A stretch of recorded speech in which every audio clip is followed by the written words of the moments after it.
I'm the one. I'm the one.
For the class has started.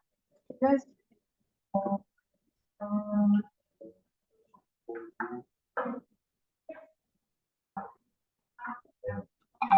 can you see and join the Zoom? Just out. Yes, yes, I think.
Oh, good morning, everyone.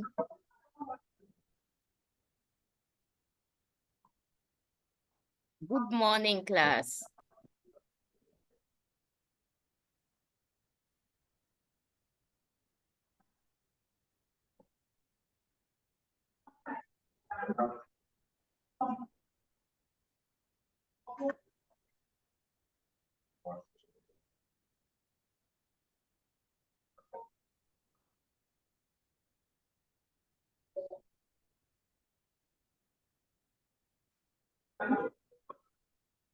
Hello, good morning, class. Can you all hear me?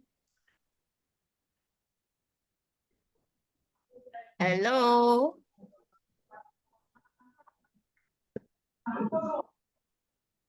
Okay. Yes, ma'am, we can hear you. Oh, great.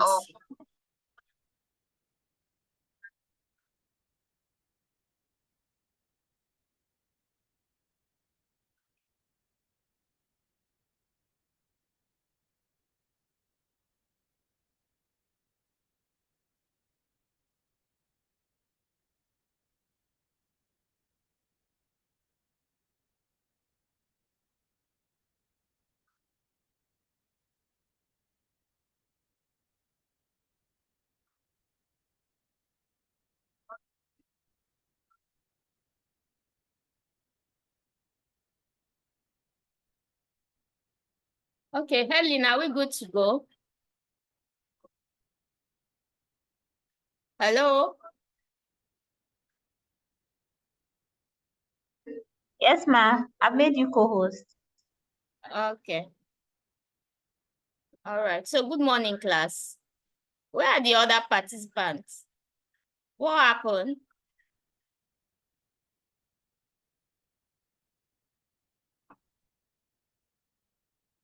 Just joining in now. Okay, so we'll start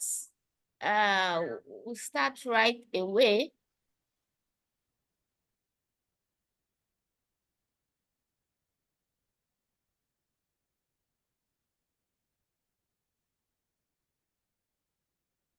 Let me share my screen so we can start today's class.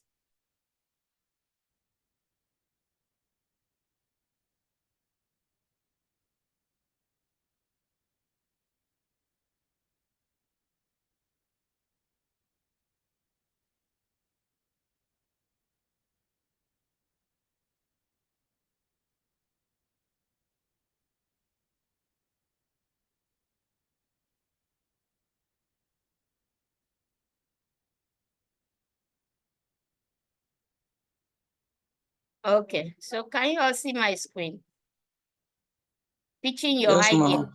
Okay, great. So we're going straight to today's class because yeah,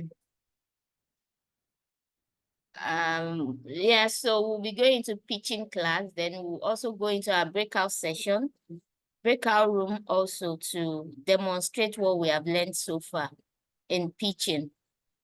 So straight on, what is pitching? Pitching your idea, and what is the essence of pitching your idea?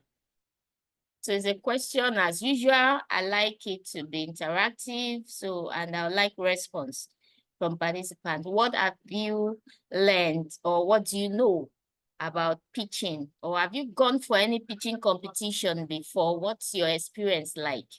Because that's what we'll be learning today. So if you want to share, raise up your hands. Let me see. Your experience, if you have pitched before, let me know. Let's hear your experience. So others can also learn from your experience. No one? Okay. So let's go on. What is pitching exactly? Pitching your business idea, pitching your idea, pitching for funding. What exactly is pitching? So pitching is a presentation of your business plan to an investors, to a stakeholders, or to a lender. So pitching is a process that needs to be prepared for as it will positively position you and your brand image. So you pitch to get grants. these days, no funding organization will just send money to you. They ask you to come and pitch.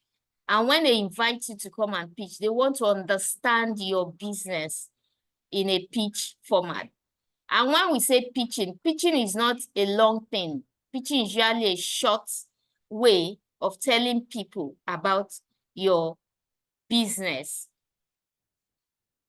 So in that short time that you have to pitch and tell people about your business, you need to know that that conversation must be engaging enough to get potential funders eager and willing to fund your business.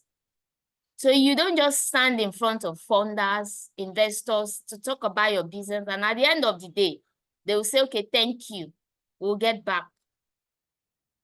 So you should be able to strike a deal that even after telling them about what you do, that business must be so interesting that investors will say, oh, fine, I am interested in your business and I want to invest in your business.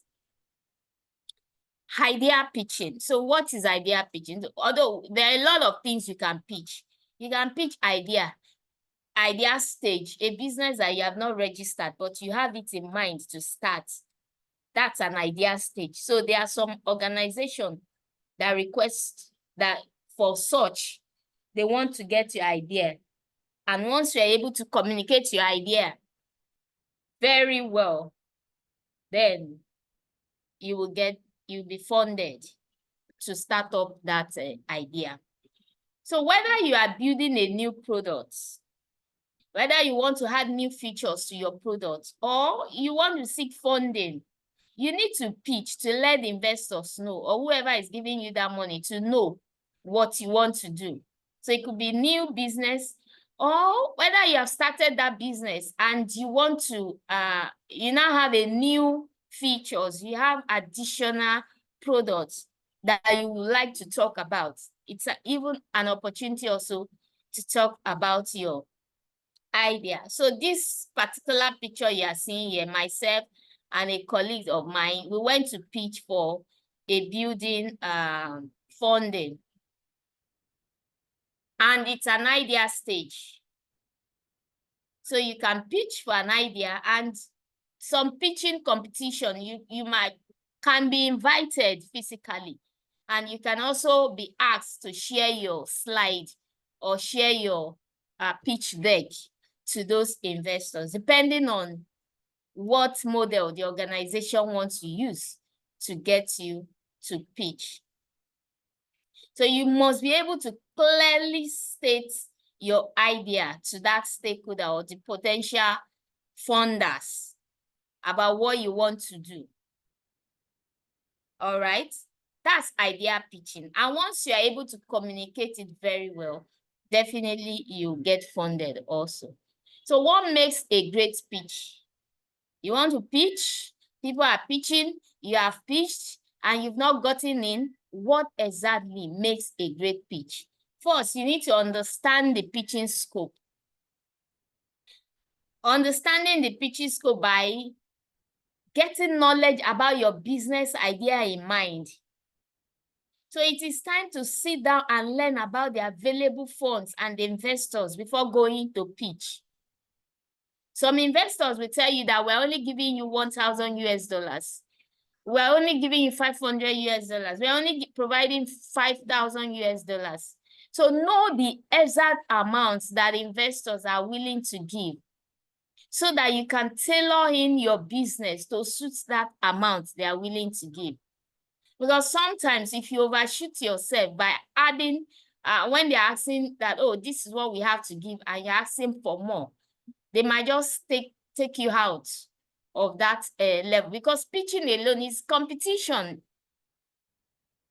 Pitching is, they invite a lot of people to come and pitch and compete about businesses. So you're also competing with other people in that same business line. So it's a serious business.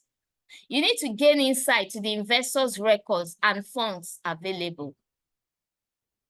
If you hear from Tony Elumelu, you should find more about who have they invested in, how much fund is available, how does it work. Of course, you need to do your own research and get insights. And if you're also pitching, you need to manage your time. There are different types of pitching. So they allocate time to everybody that wants to pitch. They might ask you to pitch for 5 minutes. And the Net Factory, maximum you can pitch is 5 minutes. That's for physical pitching. If you are pitching online, maybe 2 minutes. So you need to manage your time. And also, we have component of pitch deck. Of course, I'll be sharing that with you as we progress in the course of the learning. Then there's also post-pitching presentation. That is after you have submitted your pitching, you know, it's okay to follow up to also find out how is it like. You follow up on your pitching presentation. Yeah, very important. Now let's go to the component of pitch deck. No, like I said, that pitching itself is competition. You are running a race. The same money you want, 10,000 entrepreneurs also want that same money. So how do you get it? How do you make sure that that fund comes to you? So the component that investors look out for are the problem, the solution, your traction. What problem are you solving? Then what's the solution you have for that problem? What's your traction like? When did you start business? Where are you? What have you done? What's your achievement? Traction. Market opportunities. What opportunities do you have that other competitors doesn't have? You have to consider that. Then uniqueness. Your pitch deck must have something unique that differentiates you from other people who had also submitted the same pitch deck. And also your success story. There must be a success story in what you are doing. Success story of impact. Oh, we started providing meal for students with 10 students in so year. And today we have 100 students in our database that we supply meat. That's success story. So you need to have your own success story. In the line of that, your business. How many people have benefited from your business? How many people have you impacted from your business? How many people are using that product? If you say you are training youth on getting employment, after the training, how many people have actually gotten employment? You know? But you have to make sure everything aligns. Your problem, your solution, your traction, your market opportunity, the uniqueness, the success story must all align. Then who are your competitors? How are you making sure that they don't take you out of the game? Then what business model are you using? Is it B2B? B2C? What's your business model like? Then who are in your team? Investors are also interested in knowing your team members. Even like I said before, even if you are running your business alone, don't let it look like you are a one-man business person. Make sure you have team on ground. You can get volunteers, you can get contract people, contract staff to do that job for you. But ensure you have team members, because investors want to also see your team members. Then your financials, your inflow, your cash flow, your cost structures, your revenue generating models, all those things will be in your financials. All these are the components of a pitch deck. And once you have all these done, your pitch deck will definitely be among those that they will be selecting. So who are you pitching to? You need to know who you are sending your pitch deck to. You know, like I said, it's not every every call you respond to. The person in furniture business now, and they call, you now find a call, a pitching, you have been asked to submit your pitch deck for a business in agri line.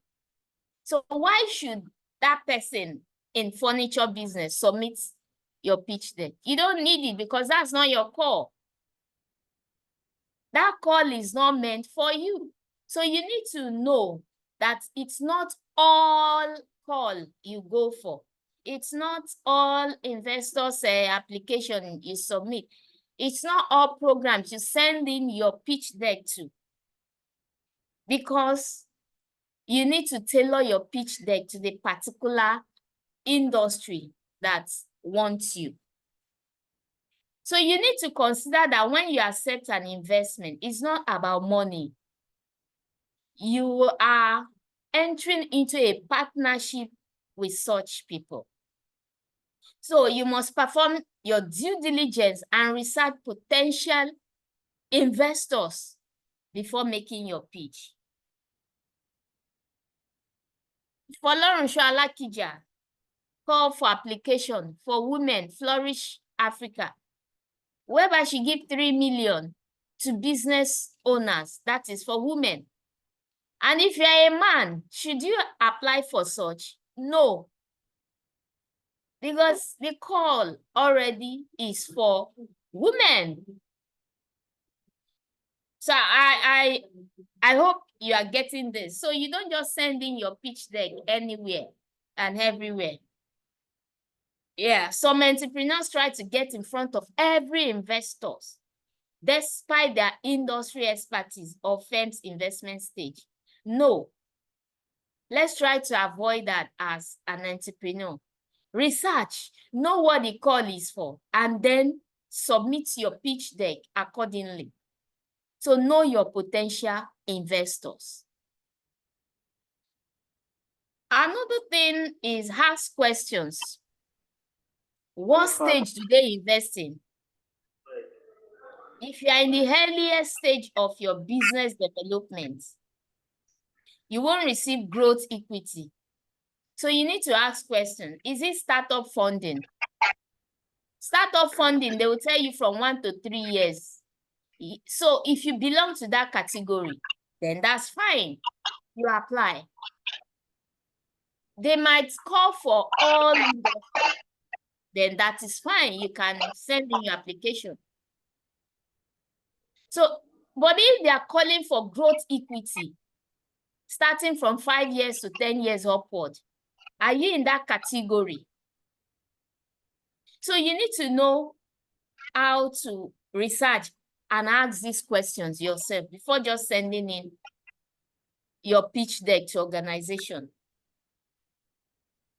So before making your pitch, you should have a rough estimate of the money and resources you need to launch, and then align with investors who can help you at that particular stage. Just like Tony Elumelu give 5,000 to businesses under 1 to 3 years. So if you, and it's just 5,000, so it's not giving more than 5,000. So if you know that, oh, 5,000 is okay for you to run your business, then go for it. But if you have passed the stage of 3 years, you are in the 5 years, 6, 7, and the likes, then you should know that the TEF application is not for you. Otherwise, you'll be frustrated.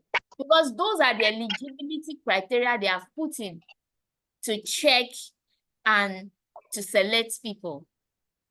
So if they didn't select you, you have to now think that, oh, what have I done? So you ask questions. Also research. What's the investor's track record? Research. These are known names that I'm calling Folorunsho Alakija, Tony Elumelu, and the likes. MasterCard and the likes. So you need to research to know their investors' track record. I'm working on a grant proposal with a client, and we're applying for $50,000 US. And the organization I've researched, I know that they are capable. So to me, I know that yes, it's doable, they are capable. And the client also is capable. So you need to know their track record. This organization, can they fund you? What level of businesses did they fund? So dig deeper into the investor's experience and investment history to determine the types of company they typically finance. Know the background knowledge they might already have and whether your personalities meet with them. Wema Bank gives 6 million naira grants to businesses. And this 6 million is a matching fund. And if you are a business person, you need that 6 million. Do you have the matching fund? What do I mean by matching fund? Matching fund means that if they are giving you 6 million, you also need to provide 6 million. That's 12 million in total.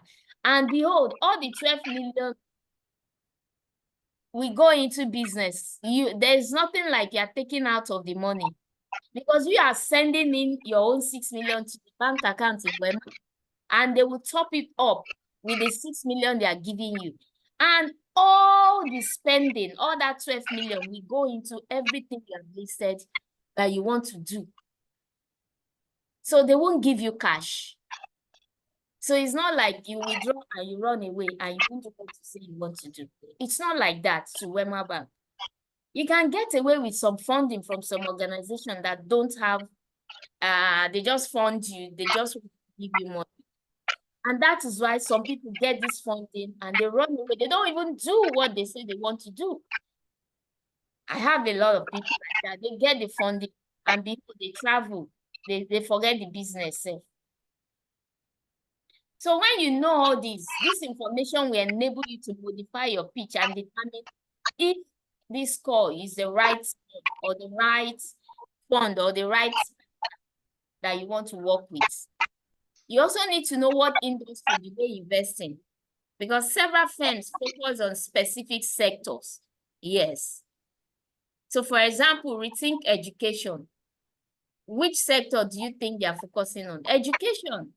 And this is a venture capital fund that invests in early and growth stage education technology startups. So if you are not in EduTech, then you shouldn't look at Rethink Education. So knowing the types of companies the firm invests in can help you tailor your pitch and zero in on their presumed priorities. Now, consider how you are presenting yourself, not simply your idea. When you are being called to make your presentation, how do you present yourself? So although your ideas and skills matter, but your personality is equally as important. So investors want to know you are entering into a partnership with the right person or with the right people. So they want to have a good perceptions about your character and your trustworthiness. Apart from assessing you physically, how you behave, how you talk, just the physical aspect, how you dress, maybe when you came in, did you even greet anyone? Did you smile and all those things? They also want to check your trustworthiness. And how do they check your trustworthiness? They want to know, if this person is a kind of person that when we give fund to, the person will be willing to use the fund.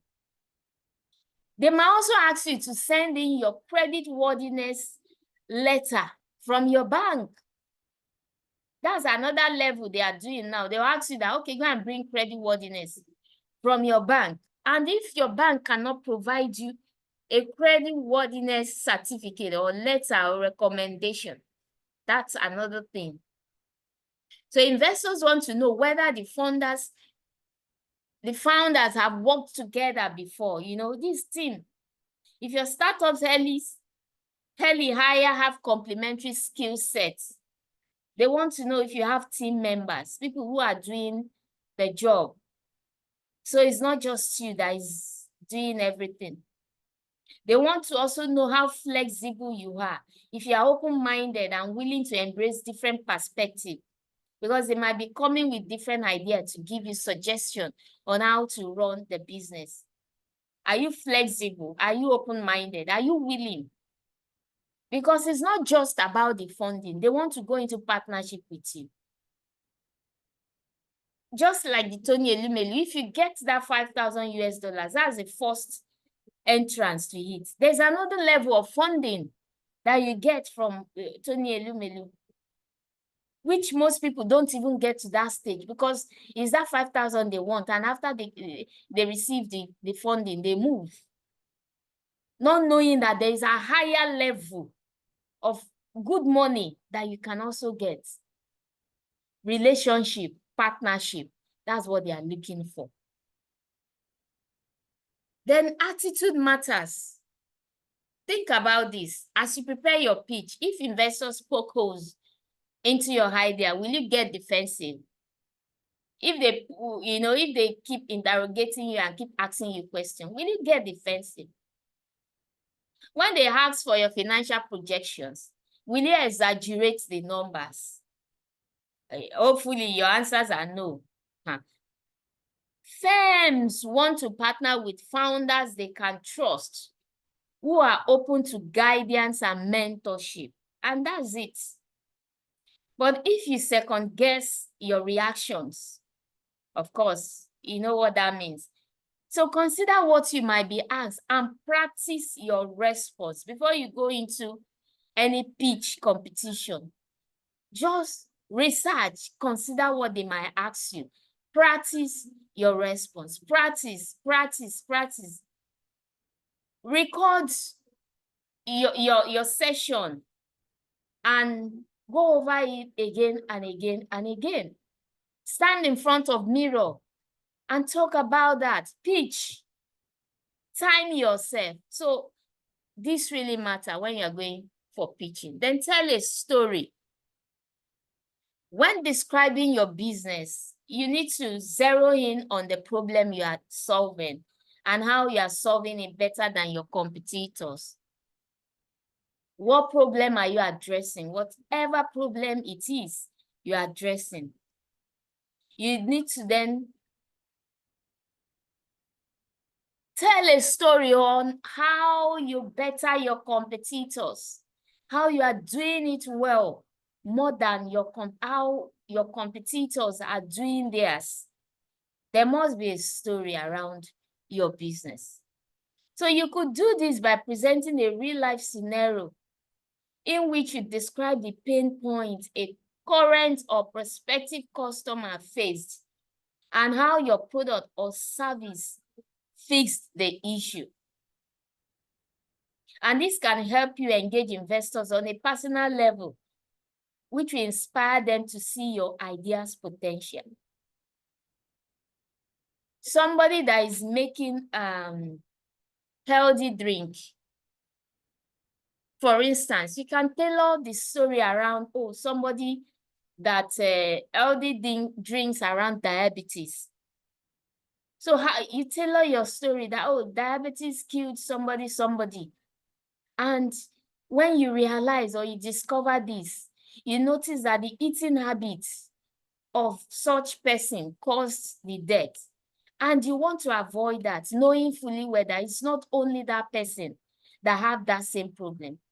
And that's the result of your drink. So you are making these healthy drinks without sugar, without any sweetener.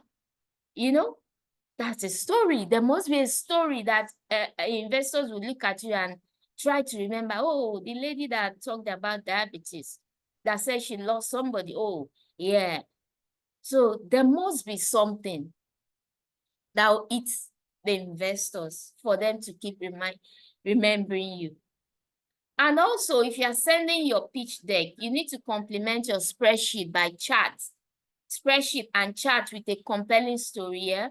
So you can paint a fuller picture of your startup's future and more effectively highlighting the opportunity in the market. Like I said, you lost somebody that suffered diabetes as a result of not eating healthy food, but because you know that the majority and a lot of people are in these categories suffering from these same ailments. And that is why you know that you have the market opportunity and your product is there to solve it. That's the story. Then cover the details. While it's important to set the stage, you also need to cover the specifics in your pitch deck. Simply define your value proposition. You know, we keep saying value from BMC and now again, value proposition. Because they want to fund your business because of the value you are also giving. It's also good to share a memorable tagline for investors to leave the meeting with. So how will your memorable tagline look like? Your memorable tagline can be like, oh, okay, let me pick the bank, my bank and I. That's a memorable tagline for a particular bank. Once you hear that, my bank and I, you know who that's that bank, you know the banks. When you also hear, oh, Orange Bank, you know where that is also coming from. So there must be a tagline that conveys your business. So you also need to list out the size of the markets. You also need to list out how you plan to attract and retain your customers. So we consider channels in our last session. How do you want to retain them? Okay, if you attract them through social media, how do you want to retain them? You also need to list how you can create barriers to competitions. How do you want to take the fair share? How do you want to remain in that your business? You need to list there. Then state your plans. Your plan to monetize the business and make revenue should be included. Just like you can see from this picture, this is me also. I went to pitch for funding in Ghana. And what is the business all about? We empower women from low-income community on how to make cookies. Yeah, so this, you can see as I display the cookies, how to make cookies. So that was what I went to pitch for. And after the pitching now, one of the investors came that, okay, wow, this is your product. How do you want to monetize the business?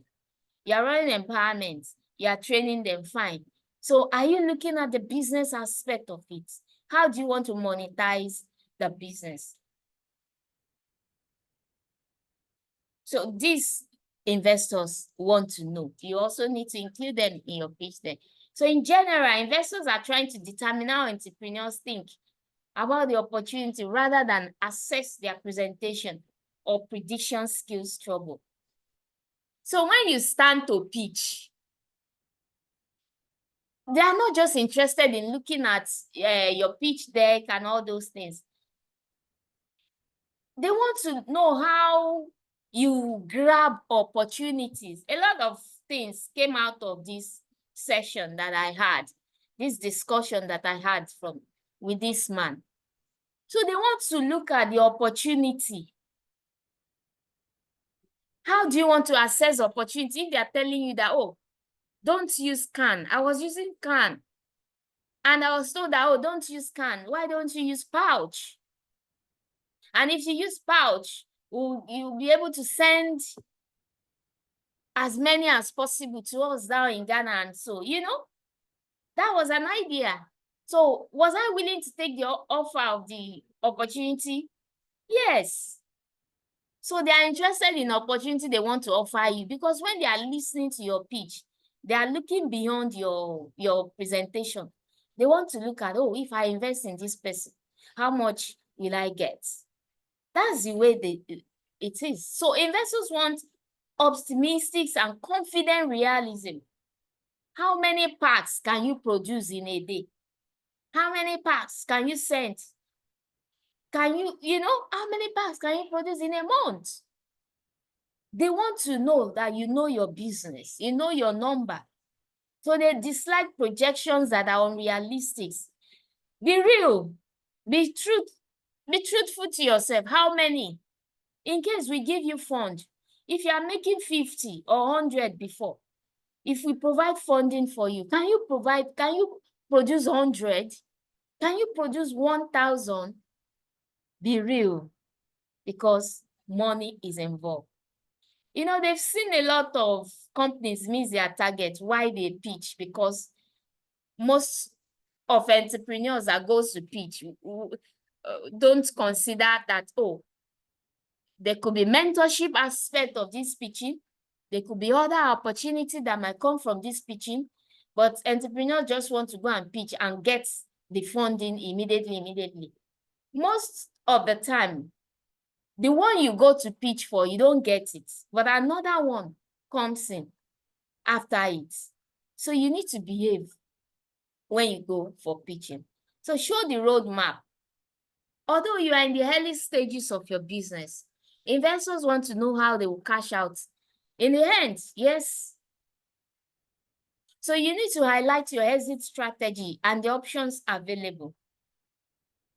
Yes, you are in the early stages, but it's okay to know that, fine, you have started your business, but in the next 10 years, in the next 20 years, in the next 50 years, where will your business be? Especially if you are no more. How do you want to position the business that whatever investors have put into the business, you will make sure that they still get their funding out of the business? In case of debt, how do you want them to get back their money? Or in case tomorrow you say you are tired, you don't want to do the business again, you want to exit. How do you want to exit from the business?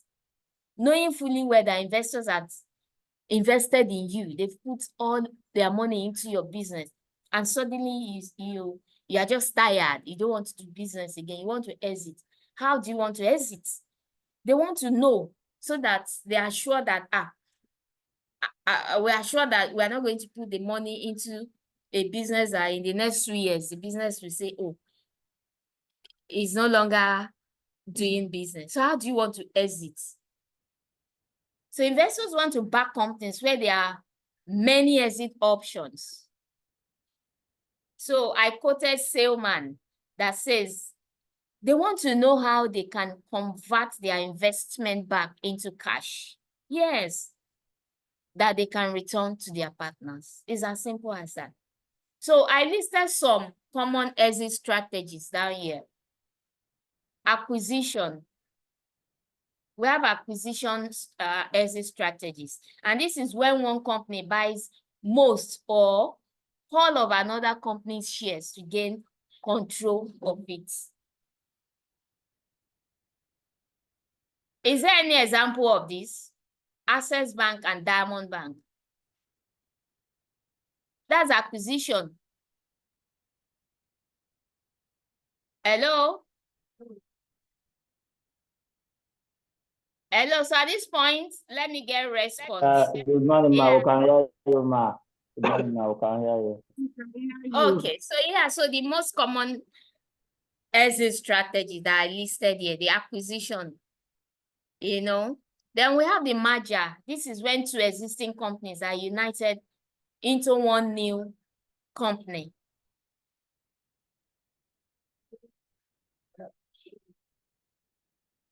Right. So we used to have ShopRite and this ShopRite in together with Domino. Is it Domino? This fast food. This fast food. Eh? Yes, Domino Pizza. Domino Pizza that they run. with in ShopRite. So wherever you have ShopRite, you have Domino Pizza in that ShopRite. But suddenly, they are not working together again. So either one one. So that's why we don't have Domino stand alone now. That's merger. That's two companies coming together. What's happening? I'm having a whole back here. What's happening? Hello, Sorry, your voice is echo.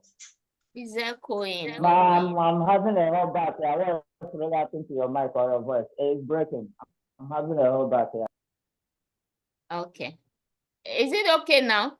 Yes, ma. Okay, thank you very much. So we have Thank you, ma'am. the initial public offering. We have the initial public offering, that's the IPO, when a private company issues its first sale of stocks to the public and can start raising capital from public investors. So it's okay to start small, but you need to go global. You need to think global. You need to act global, and you need to go global because business now is in global world. You know, the problem we have in Nigeria is when the owner of a business dies, that business dies. So investors have seen a lot of such, and that's why they are interested in knowing the exit strategies that you have from the beginning before they invest in you. So that tomorrow anything will not happen and they will lose. So as a business person, start considering any of these strategies that work for you and put it as part of your pitch deck. Then we have different kinds of pitches for entrepreneurs. While all strong pitches share foundational elements, there are different types to use depending on the scenario. So to increase your chances of success, you must tailor your pitch to your audience and the available time frame. Now we have elevator pitch. Elevator pitch. This is one of the most popular pitches. Entrepreneurs use this when they need to communicate their startup's value in 60 seconds or more. So after this session, we'll be having a presentation. That's group presentation. The group you belong to last week that you worked with. You also be coming up to make a pitch presentation I'll give you the type that you'll be using based on the time frame we have. So now this is the most popular one. Anywhere anybody uses this, 60 seconds. So an effective elevator pitch should be concise, convincing, and convey your startup's value proposition and differentiation. At the end, include a call to action, such as the amount of capital you required to launch. So let me pause now and take response because I want us to demonstrate this 60 seconds pitching. So we'll be going with the first five. We would like to pitch, talk about the business you are doing in 60 seconds. So the floor is open for participants. Let's also hear you talk about your business for 60 seconds.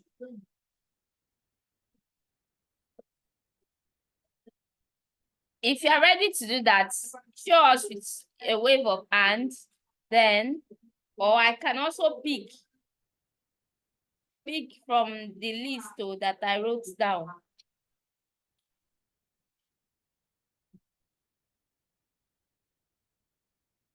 Okay. No one? Okay, so maybe I'll have to, let's pick 2 people from this session. Let me know if I'm really communicating. So Adedeji Joshua. Adedeji Joshua, can you share with us in 60 seconds what your business does?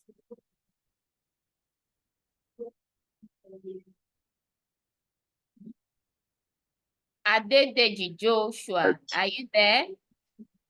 Yeah, all right. My name is Adele Joshua. Good morning. Okay, great. Thanks for. Then we'll have Temitope Yemiton next. All right. So my business is a digital printing servicing company. So what we do is we provide service for all digital prints. That's in terms of posters, handbills, souvenirs, and gift items branding. So that's majorly what we do, and we believe in giving excellent service to all clients that comes our way or that patronize us. So, and I believe it's still important that I make that known. Excellent service delivery is our benchmark. Thank you. All right. Thank you for that. Okay, so now let's have a Temitope. Okay, good morning, ma'am. Good morning, everyone. Good morning, Temitope.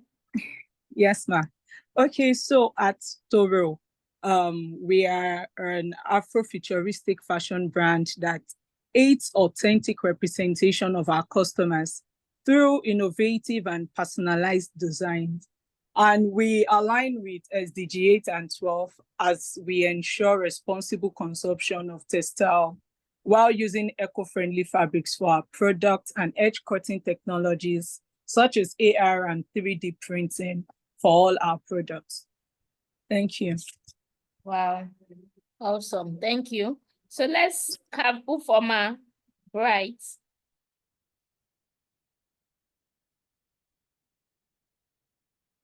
Ufoma Bright. Good morning, Ma. Good morning. So my name is Ufoma Brightete. I am into freight forwarding and cargo shipping. We do import and exports via air and sea for our clients directly to their doorstep. And we ensure that our clients' goods are shipped seamlessly to wherever destination they want it delivered. And we cover all countries around the globe. Great. I will ensure that our client shipment is well packaged and delivered as received from our clients. So that's what we do. All right. Thank you. So now from this pitching now, just assume that the Joshua, the first guy that pitched, you talked about printing work. Hello? Adedeji Joshua. Oh, okay. You need me to stick on. Yes. No, you Printing. said Digital printing you are service. into printing, right? Yes, ma'am. Okay. So now, after you pitched, you didn't even get my response. How did I react? You know, elevator pitch is not just for you to talk about your business. You want to get something out of it. So the way the person you are telling about your business is acting or reacting, perceive or receive that message is really important, because the end goal is to be funded. Imagine you just met Aliko Dangote or Teni Elumelu, or who do you want to meet in an elevator, and in that short time, you must be able to communicate that your message. I had printing, but if I want to say, oh, the guy in printing, but I've not really seen that thing that will make me to put my money into it. Do you get it? So there must be something unique about it, because a lot of people are into printing. You are not the only one into printing. So why should I invest in you?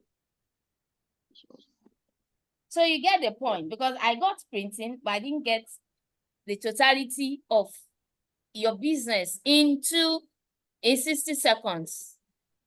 Okay. Okay, that's that. So now the fashion lady, what caught my interest from the pitching is that SDG. Do you get it now? So there must be something that will interest investors to say, oh, wow.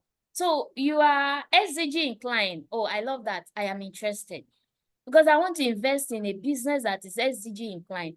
It shows that you know what SDG means. It shows that you research about SDG. It shows that you are working in line with SDGs. So for me as an investor, I will say, okay, here is my card.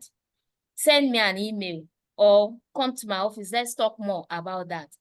So there must be something. Do you get the idea? So that's for Temitope Fashion.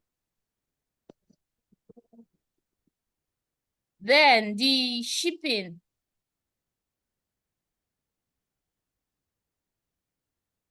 Okay, so the shipping, the lady also in the shipping industry. Yes, you mentioned shipping. I would have wanted you to talk about some other unique attribute of your business. Something that will make me to say, oh, you ship. Okay, so if we invest in you, we have entrepreneurs that have a lot of product that they want to ship to UK or Europe or so, and you are into shipping. I should be able to look at you and say, oh, even if I won't, okay, even if I want to invest in you, there are other entrepreneurs. I want to also give you market, like give you business. Do you get the idea? Because shipping, yes, is a business on its own, but there must be something you go extra mile that you are doing that will warrant investors. That's just the essence of pitching. It must be able, it must eat it. Like investors must listen to your pitch and say, yes, there's something you said though. I want to know more. I want to hear more. Can you come and share more about this, your business? That's just the pitching. And that is how people get funded. So let's also thank you all for sharing. That was a Thank good you. time. So yes, but at least you've learned that point I made. There was something that investor want to from that short conversation. You don't have the time. You can imagine from an elevator, you are going to the 3rd floor. How many minutes? Just 60 seconds, you are there. So you can't say everything. You can't share everything. Just go to the point and eat it. That's elevator pitch for you. Now we have the short form. You know, so after convincing me, telling me about, oh, what you do with SDGs and the like, and after the investors got interested, the next thing is, oh, here's my card, or here's my email, send me your short form pitch. You know, that's another level. For you to have been able to get in that investor in that first stage, that first 60 seconds, you've gotten it. So the investor will now go, okay, send me your short form pitch. And this means summarizing the most important elements of your business. So this time, you now have all the time to talk about the business in the way that makes them want to hear more. You know, the first one, 60 seconds, they got something. They asked you to send the short form. That short form, you should have another way of making them want to hear more. Maybe inviting you physically now. The first one, you met him briefly. The second stage, he asked you to send a document about your business. Then after reading that pitch document, the next email will be, oh, okay, we want to have you in our office. We want to have a discussion. We want to meet you physically and let's discuss more about this, your business idea. That's just pitching. That's the way it is. So what you send, the content you send in those decks really matters. So in this stage, you need to then highlight your market size, how you create barriers for competitions, yeah, your plan to monetize your business, and how much financing is needed. This one is very important too, especially if you meet, just like if it happened like this, that the investor, you just met the person in an elevator or maybe at the airport. You just met that man at the airport and he said, wow, in that 60 seconds, you're able to convince him about your business. And the next thing he said, okay, send me your pitch deck. So you have to state how much you need because the investor have not given you a cap that, oh, this is what we are funding. So you should be able to put it that, okay, at this stage of my business, I'll be needing 10 million naira. So after the investor have seen 10 million naira, if investors want to invest less than that or more than that, then you can talk about that when they invite you for the next session. So short form pitches can run from 3 to 15 minutes.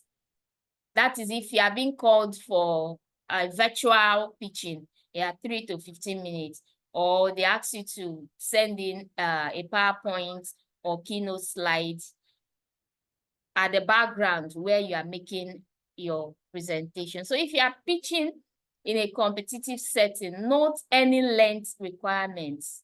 Whichever one you have been asked to send, that is what you should send. These shorter pitches can pique investors' interest and earn you the chance to present a long form pitch. You know, it's in stages before they will invite you for that long form, either physically or virtually. You would have gone through those levels and those stages. So when they finally invite you for this one, then you introduce yourself. In any presentation you are making, know that you should introduce yourself. So I did a punchy short form here. You can also use. So one of the best way to introduce yourself is a presentation is to share a punchy elevator pitch, something like this. So you mention your name, your affiliations, and your team. And start with the introduction basis, then explain your solution. Describe your success story, define your target market, explain your plan for customer acquisition and how to retain them. Outline your competitors, describe your business model and provide your financial projection in a very simple and short format like this. Because these days, investors don't have time to start sitting and going through, listening to video, listening to presentation and all that. But if you make it as simple as this, you get in. Then the long form, if you have been finally invited to come and pitch, So sometimes entrepreneurs are fortunate enough to have more than a few minutes to pitch their idea. If this opportunity presents itself, it's just like the one we had with a British Council, sponsored by British Council, also with Ned Factory. So we had the British Council officials in attendance, and of course the judges, the admin, Ned Factory team, and our participants to pitch. They had 5 minutes to make their presentation that day, and some people got funded. So, but you need to know the one that is being asked of you. This is the opportunity to address every aspect of your business plan to capture the investor's interest. So zero in on your story and share a real life scenario. I remember a lady that shared a real life scenario that a girl child, that her parents abandoned her because she's a girl.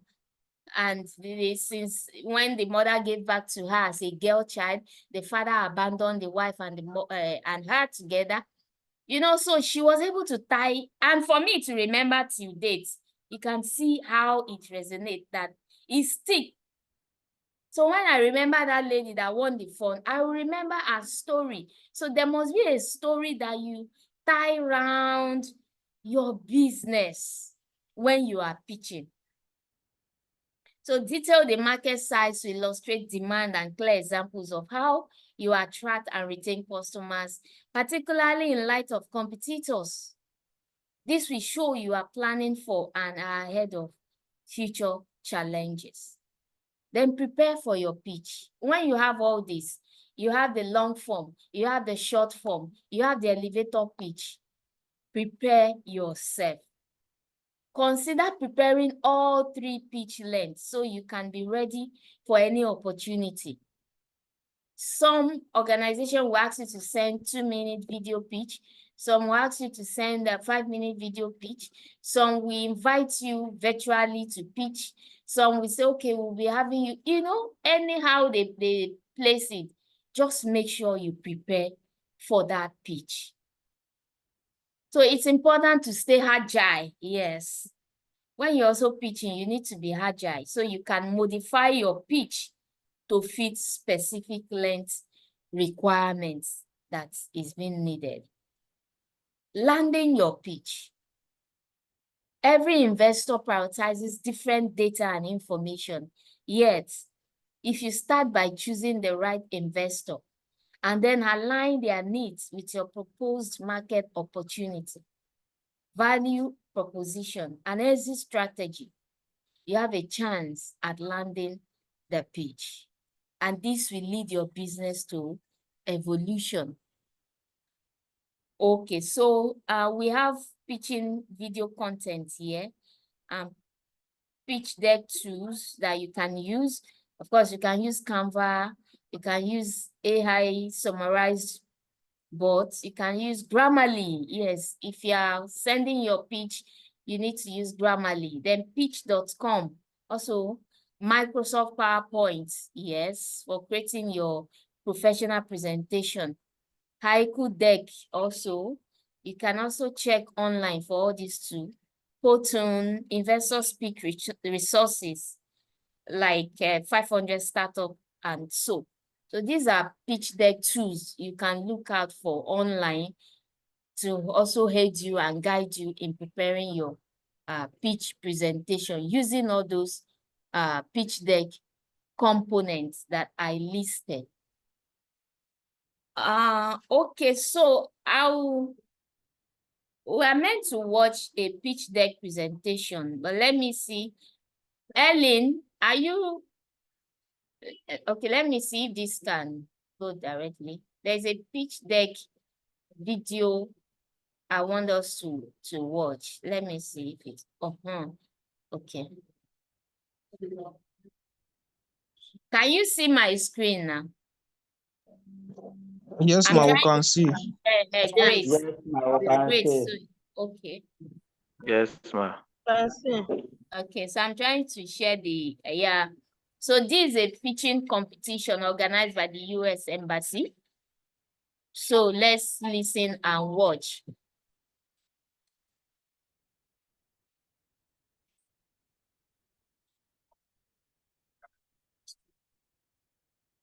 The financing to develop Okay, startups. okay, let me. I don't see a problem to Okay.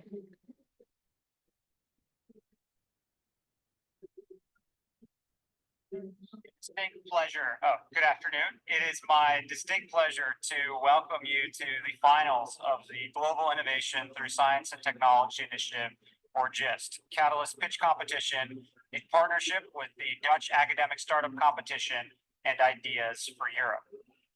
The State Department's GIST initiative connects American businesses with premier entrepreneurs worldwide and empowers young innovators through skill building, mentoring, access to financing to develop startup solutions that address economic and development challenges.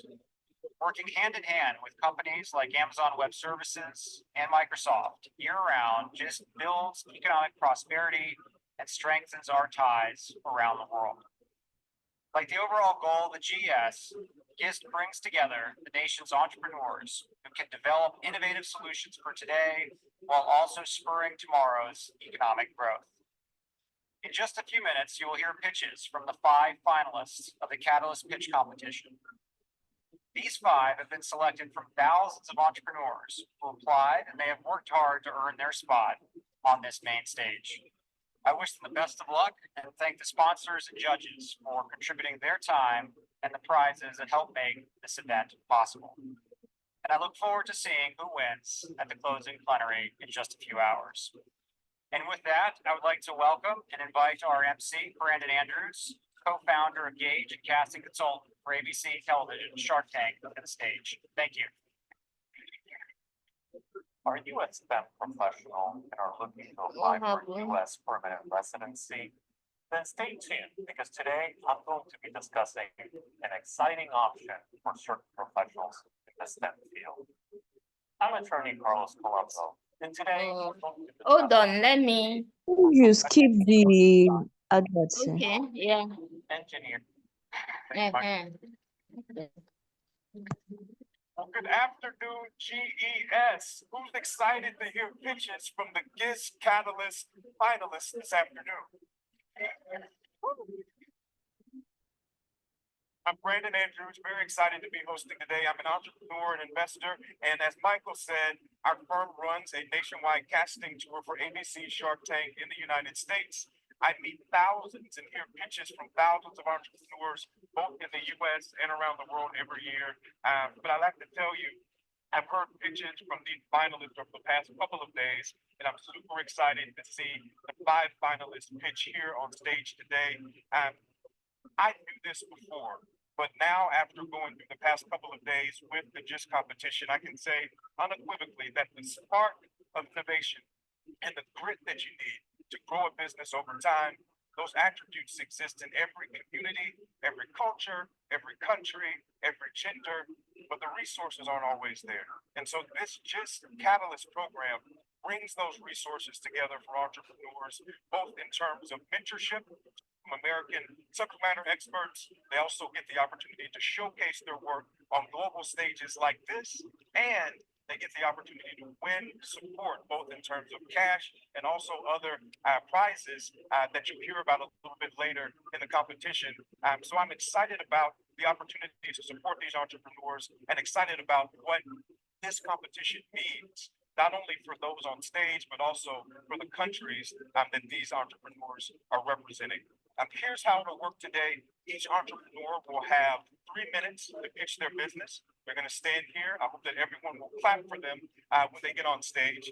After those 3 minutes, our esteemed panel of judges will then have 3 minutes to do Q&A with the entrepreneurs to ask them questions.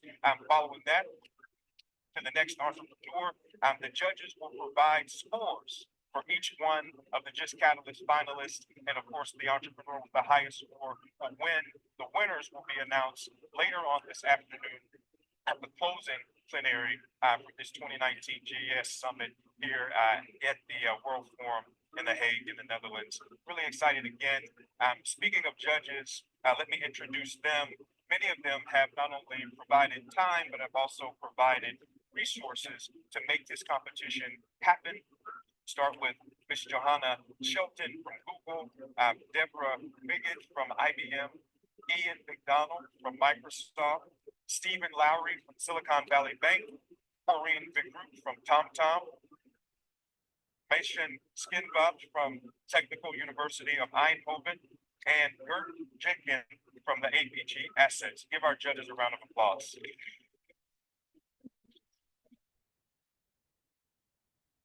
Okay, so there are several categories for GIST. There's water, energy, connectivity, health, and food and agriculture. The winners of each of those individual competitions are now going to come to the stage and pitch their businesses again to win a lot of resources for their businesses here later today. The first entrepreneur that'll come to the stage is in the water category, Katie Taylor, Kathy.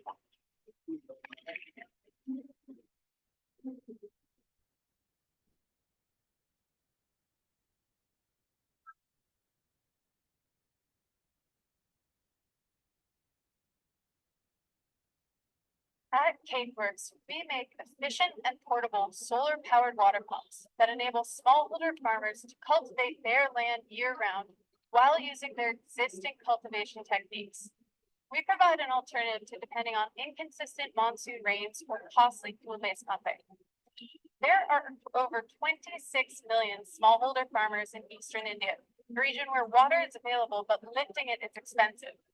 With increasing fuel prices and decreasing availability, these farmers are being forced not to cultivate in the summer season, a time when crops do require the most water, but when market returns for their harvests are the highest. So instead, farmers are leaving their families and homes for months at a time to do unskilled migratory labor. For a country that in a few short years will be the most populous on earth, this is a pressing issue. The opportunity is great and the need is dire for viable irrigation solutions for smallholder farmers, who make up 85% of all the farmers in India. The K-Works solar pump is that solution. Working with smallholder farmers throughout the product design process, we developed a solution that's perfectly fit for their needs. It's easy to use, it's portable, and it's efficient. The cornerstone of our proprietary technology, which we developed during graduate school at MIT, is a hyper-efficient centrifugal pump that's submersible. Now, we didn't go after efficiency because it's cool engineering. We did it because it matters to the farmer. High efficiency means less power is required.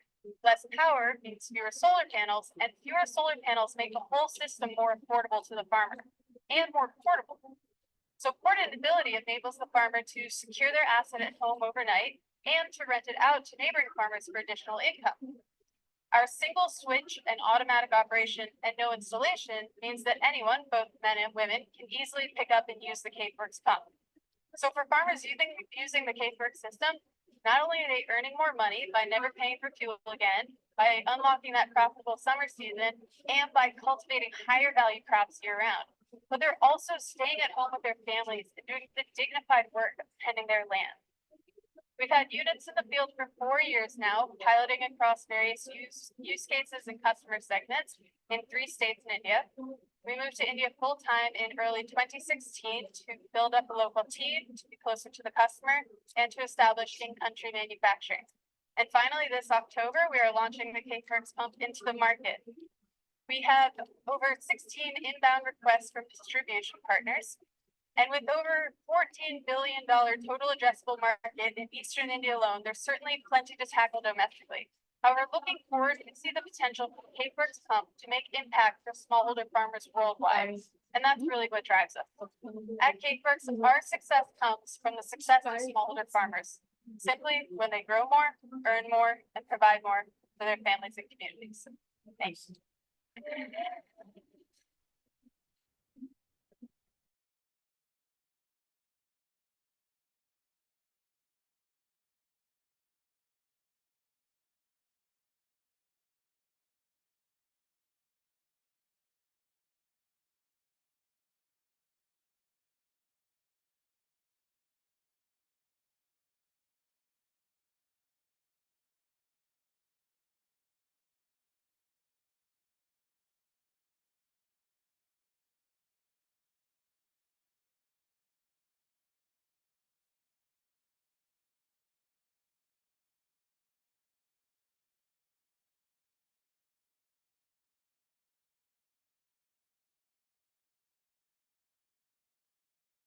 No more audio. What's going on?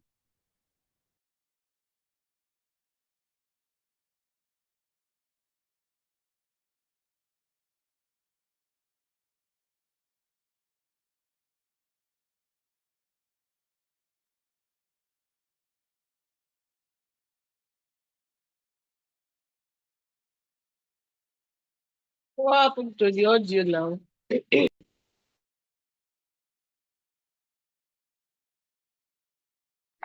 Yes, there is some innovation going in the smallholder space. A lot of it's in Eastern Africa, where mobile banking is prevalent.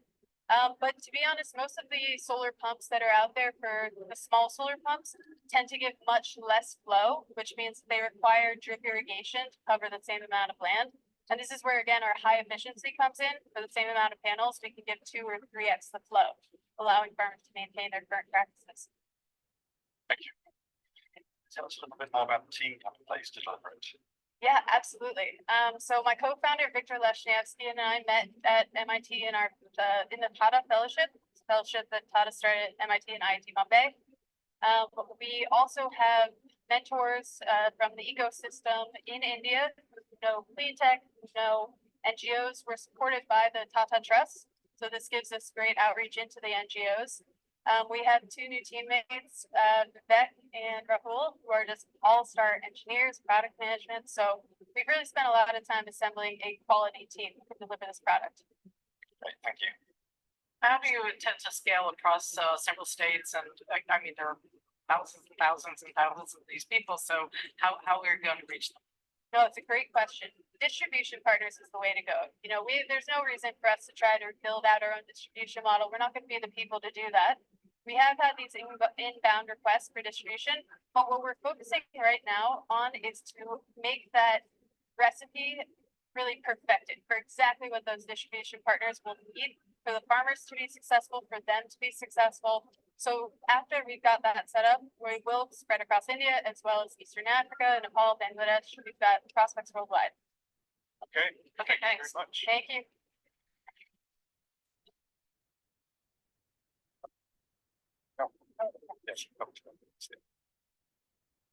Use PDF Filler to edit documents anytime, anywhere, from any device. Add text anywhere in the Okay, our next entrepreneur is in the energy sector. Give our judges here a second to calculate their scores. The energy. All right, our next entrepreneur is in the energy sector, Igor Zazik and Nice Visions.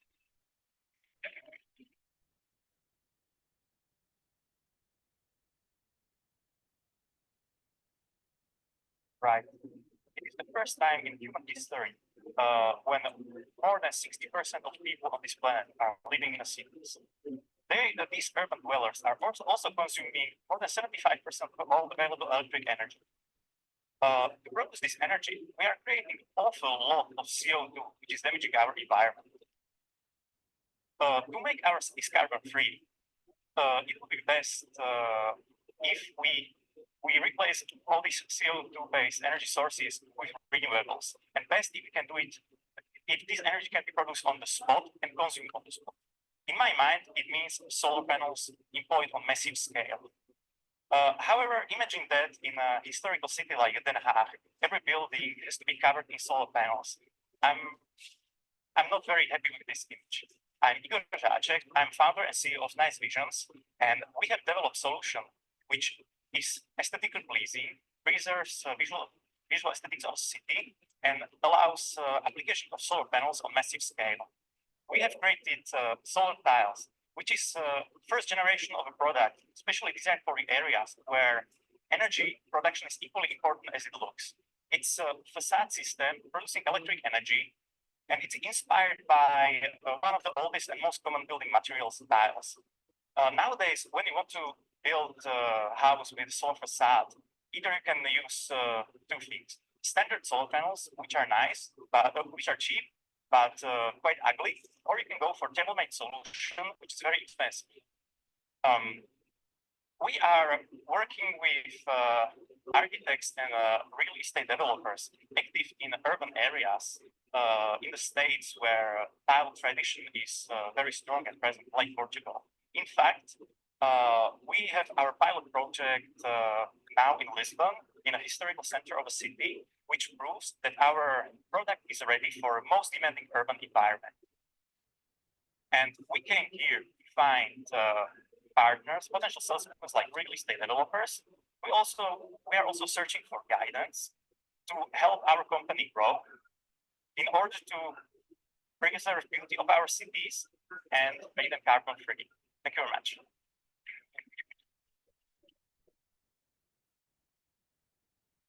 We'll have questions from our judges also come down to give the judges a little closer look at the comments. Oh, yeah, thank you, Igor, very nice pictures. It's indeed beautiful. What about the efficiency of the solar panels? Well, we are talking per cell. It's 24% per cell, but because of the orientation and all the shadings present in urban area, we presume that it will be reduced roughly by 30%. But is it different and lower than standard solar panels? How much then?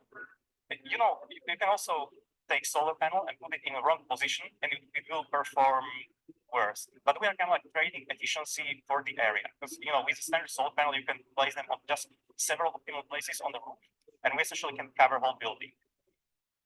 A lot of these places already have, a lot of these places already have solar panels. So do you have evidence that people will swap them out and pay the cost to do that? I'm architect by training, so I'm I know our client, and aesthetics of solar panels is a main deterrent in application in the city. It's not only aesthetics, it's also, for example, legal aspect, like in Lisbon. In a historical center, it's forbidden to install solar panels because it will ruin the appearance of the city. Yeah, thank you. You're from an investor perspective. What is your financing question, and what does an investor get back for it? To be honest, we are currently not searching for investor. We are waiting to validate our pilot project and to get solid numbers, and then we can really talk about investment. And definitely, we will need to. Our needs would be to continue the scaling to essentially massive sales operation. Thanks. How are you competing with somebody like Elon Musk who can throw a lot of resource in it with his solar roof tiles as well? And how do you compare in pricing to the opposition? So I don't think we are competing. We are complementing each other. It's a roof tile, and in combination with the same tile. So that's a good combination. But if we imagine that if Tesla decides to do new product like for sales, we are hoping that we'll move fast and establish ourselves at least in European market where tiles has a great tradition.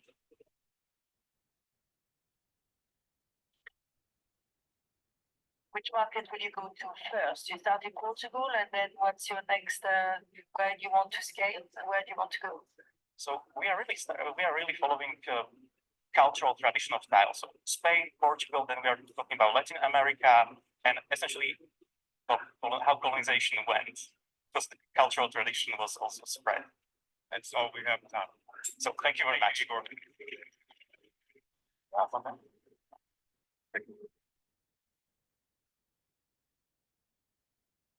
All right. Give our judges a couple of seconds here to finish tabulating their scores. While they do that, we get for Shark Tank in any given season about 50,000 applications from entrepreneurs all over the U.S. and often from other places around the world. It's really incredible to not only see the diversity in types of businesses, but also diversity in the types of entrepreneurs that are coming to pitch on the show. David John, who has been a GES participant in the past, one of the sharks on Shark Tank, has said that mission-driven businesses, so businesses that are solving critical world problems, are really the future of business, and we're getting a glimpse of that future here on this stage today. Now I want to introduce, and for the connectivity section of GIST, Daphne Severini and Cleo Hughes. So what is ClickUp? ClickUp is an all-in-one productivity software where you can manage everything and anything related to your work.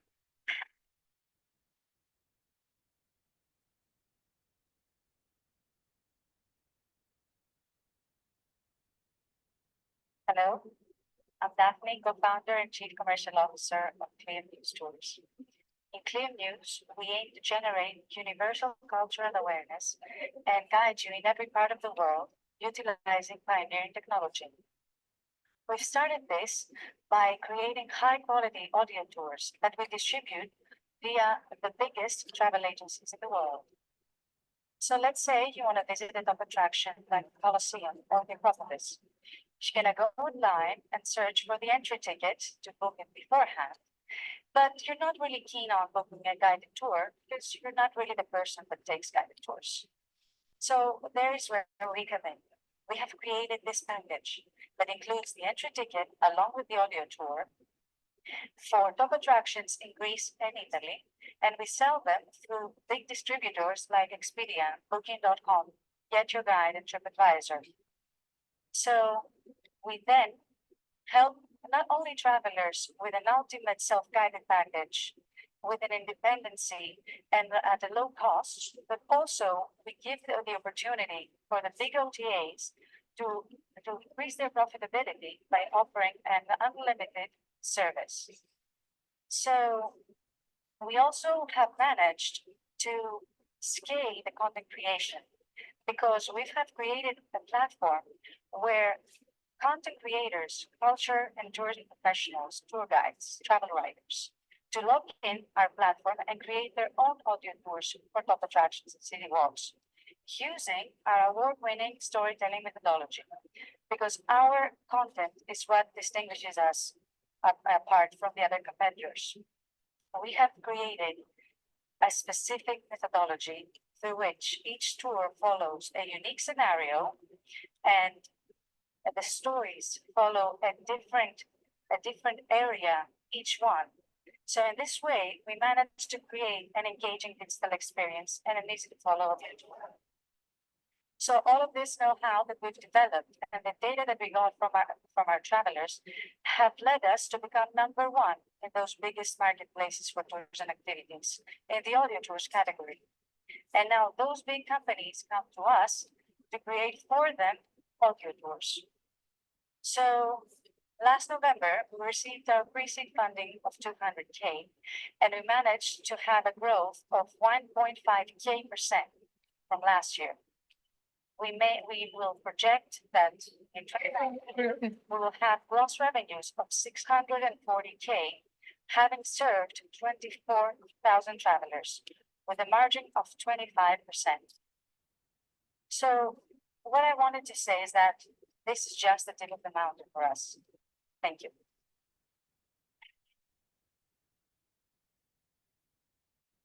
Now we have questions from our judges. Sorry, thank you. Could you address quality control on the content and the feedback and how you ensure a high quality product? Yes. So most of the times, especially with the top attractions, we do the research ourselves. So we post an ad, we collect CVs. Hello, Ma. The volume is low. I don't know if it's from my The end. volume is low. Already have such experience. Then we help them with the methodology. We give them an example with the first point of interest, and they go ahead. What about now? Do it all by themselves. This is how we. I've tried It's still low. increasing it. How we build the content. It's a bit better now, more than before. I've increased it. What about now? Can you hear now? So basically, all you do Yeah, From my yeah, end, yeah. it's It's not better the now. same. how the market respond. AR is the next step. Maybe you use earpiece or any other connecting device at least. So easily AR. Okay then. Thank you. Be very flexible in that. Anyway, you will get Have the it slide so you can offline. watch it So over you and have again, small over and size again files. later. But it's the next thing that we're gonna do. All right. Okay. Thank you, Ma. Margin, what's your business model exactly? Do you take a commission? Exactly. Like other tours and activities, we sell it online, distributors get commission. But because we sell a lot of times the entry ticket as well, the margin that I'm talking about is that 640K is the gross revenue. Then the revenue without the entry tickets is around 200K. So yes, commission. You were talking about the content providers, so that's a community of people who contribute content to you. So how do you incent them and pay them? Exactly. So we have two models, especially for the top attractions. We try to buy the content for a specific price and then have the IP for us and get all the commission. On the other hand, for theme tours, because that's another part of our business, each author gets commission per booking. Can I just ask a question about distribution partners? Because it sounds like you're selling both tours and tickets. A number of your partners are also doing the same thing. So how do you work the channel to make sure that you're capturing value? Okay, so when you go to let's say Get Your Guide, you will find the ticket on its own, but then you will find it along with an audio guide. So that's exactly the market that we're targeting because it's like an add-on. It doesn't come in contrast with the entry ticket on its own. Yeah, just have this gap of the market and we'll fill it up. What does your funding team look like? Okay, so I'm a business person and salesperson. We have a brilliant CDO who is the head of the architecture of the platform because most of the things, sometimes they think we have this tour guide app. It's not a tour guide app, it's a whole thing other than that. And our CEO is a conservator of art. So he is responsible for the content and the content creators. Okay, that's all the time we have. Thank you. Can you hear question about the team? They even asked that. What's our team like? Yes. Yeah.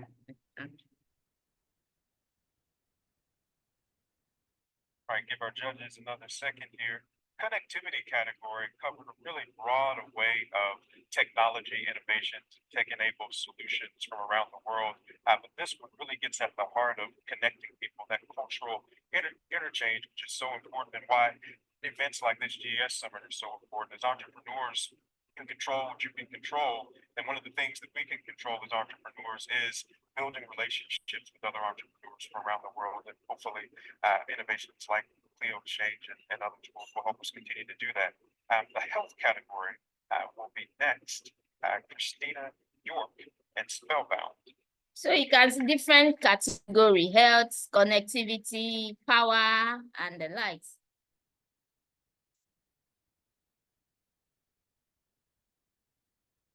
When patients don't cooperate with medical treatment, cost of care skyrockets for hospitals, and patient outcomes are negatively impacted.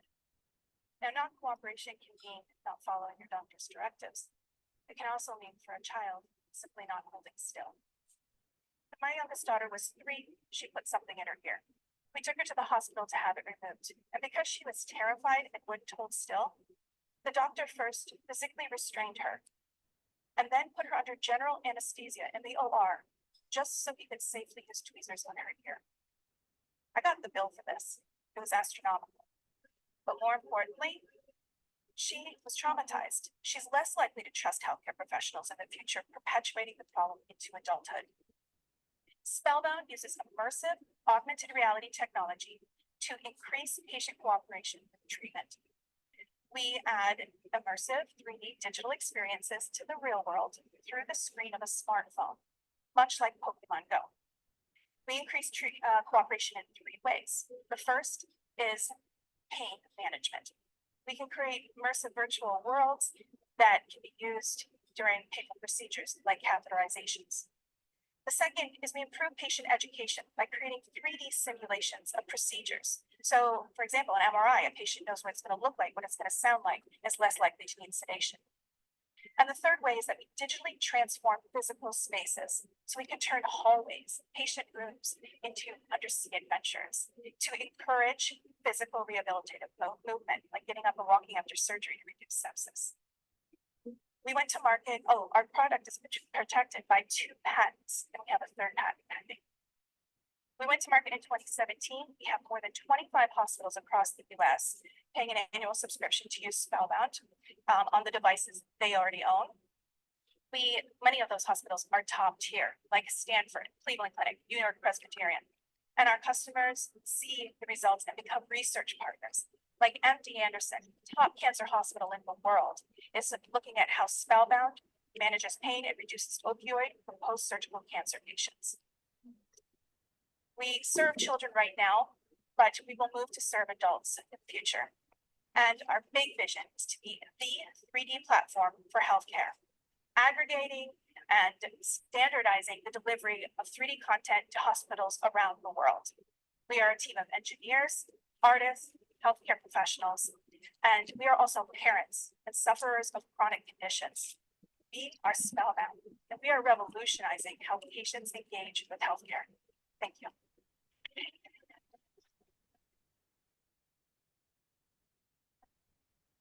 About how you get hospitals to adopt the product, and then how you incorporate a more distributed feedback from nurses and patients, and how that works cohesively. So our go-to-market strategy initially was a land and expand idea. We knew we were going to come in an enterprise level deal with a technology that was untested in healthcare. So we entered through individual departments. We started with a centralized therapy department that could expose the product across many departments, gained trust through success stories over time. We're now at the point where we can start, we would upsell, cross-sell through, to chief of peds or to the CIO of the hospital. Now we can start entering through C-level because we've got enough brand awareness. So we can start to diversify our sales strategy. Christina, thank you for your pitch. It seems you already have a pretty large and seasoned team. Can you elaborate on that? We have the core leadership team is 4 of us, myself as the CEO, McKinley is the head of business development and sales, we have marketing person, and we have a head engineer. Because we can't produce content right now, but we won't long term, will be a platform where we can allow contributed content in the future. We use all our artists and 3D modelers as contractors to keep the cost of production low at this time. Thanks. You're using phones for the experience. Are you providing them to the hospital, and also have you thought about for like particularly when the operational audit's coming on using headsets? Yes, we started with the mobile devices because it was a lower barrier to entry in the hospitals. The staff already own them, the hospital already buys them, they already have sterilization protocols in place. They did not have to develop a management system for hardware. Now, however, in many cases, hands-free is a better experience. And therefore, we just wanted to educate the market and warm them up. And we are starting to develop products already, particularly for nursing training, that are built for headsets. So we felt like we had to kind of bring the market along with us. Trusted devices that people are comfortable with is always a better way to introduce technology. Hi, what have you learned from the first 17 hospitals around revenue model pricing and how you'll think about that going forward? Going in with a subscription model was a difficult sell to many of these departments, and the fact that we were able to do it and then upsell, cross-sell volume to us, and willingness to try these models, we didn't fit the bill as a large enterprise software like electronic health records at first. But when we think about digitally transforming space, we've learned that we can sell into different departments like facilities or fit into a construction budget for a large hospital rebuild initially, and then move ourselves into a permanent line item in their budget for the annual subscription fee. So we do think about pricing in terms of pricing and models that are familiar to the hospital, like for construction budgets per square foot. That's all we have time for. Thank you. Yeah. Thank you.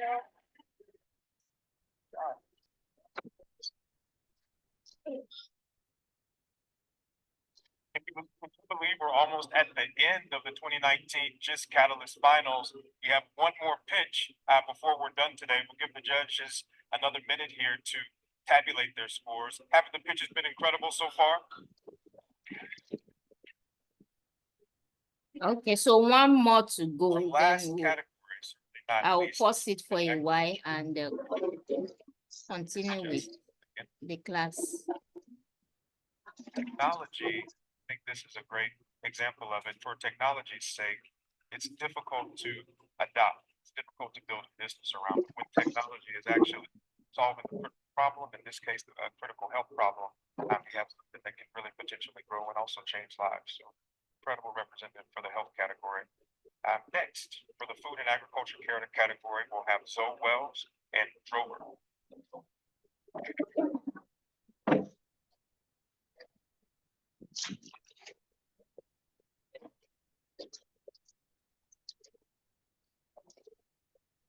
The best I hustle to do in 2024 is to get a fully remote online job that takes 2 hours a day to do, and that makes the 12,000. Livestock are responsible for more greenhouse gas emissions per year than the entire transportation industry. Something needs to change, and I'm here to tell you that the solution lies within agriculture itself. My name is Zoe Wells. I am an engineer and I'm an environmentalist. The past few years, I've been studying regenerative grazing. It turns out that by strategically moving where livestock graze, farmers can actually capture carbon back into the soil. If this is done on just 25% of agriculture land, it would completely offset all emissions caused by agriculture. On top of that, it increases land productivity by 300% per acre, thus increasing the bottom line for the farmer. So if there is a solution that is not only more profitable, but more sustainable, why isn't every farmer doing it? It's hard work. It requires reliable, portable fencing and knowledge of when to rotate animals. And because technology hasn't changed in nearly 60 years, This is simply too time consuming and too expensive. Take electric fencing, for example. It's supposed to be a portable, reliable fencing solution. But it takes hours each week to set up because there's no way of remotely controlling it. And once farmers do get it set up, it shorts frequently, allowing valuable livestock to escape. At Drover, we believe farmers deserve better. That's why we're developing the world's first livestock management platform. Our initial product is a solar-powered IoT electric fence that can be controlled from a phone over any network, anywhere. It takes just 10 minutes to set up, and that's features like remote on-off control, short detection, and user repairability. We tested it on 5 pilot farms in Colorado that's proven that it saves the average farmer 14 hours a week while acting as an alarm system for $100,000 worth of livestock assets per farm. But that's just the beginning. We have created more than a fence energizer. We have a powerful base station for future products to connect to. In 2020, we're releasing collars that track water availability and forage availability. These help the farmers know when to fill water tanks and when to rotate animals. And in 2021, we're releasing collars that not only track animal health, but actually herd and direct livestock where to graze using our AI algorithm. We are the first company to build a platform that uses all of these technologies in one autonomous grazing system.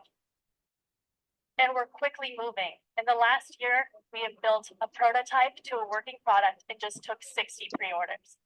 Drover will not only change the face of farming, but of the earth. Thank you so much.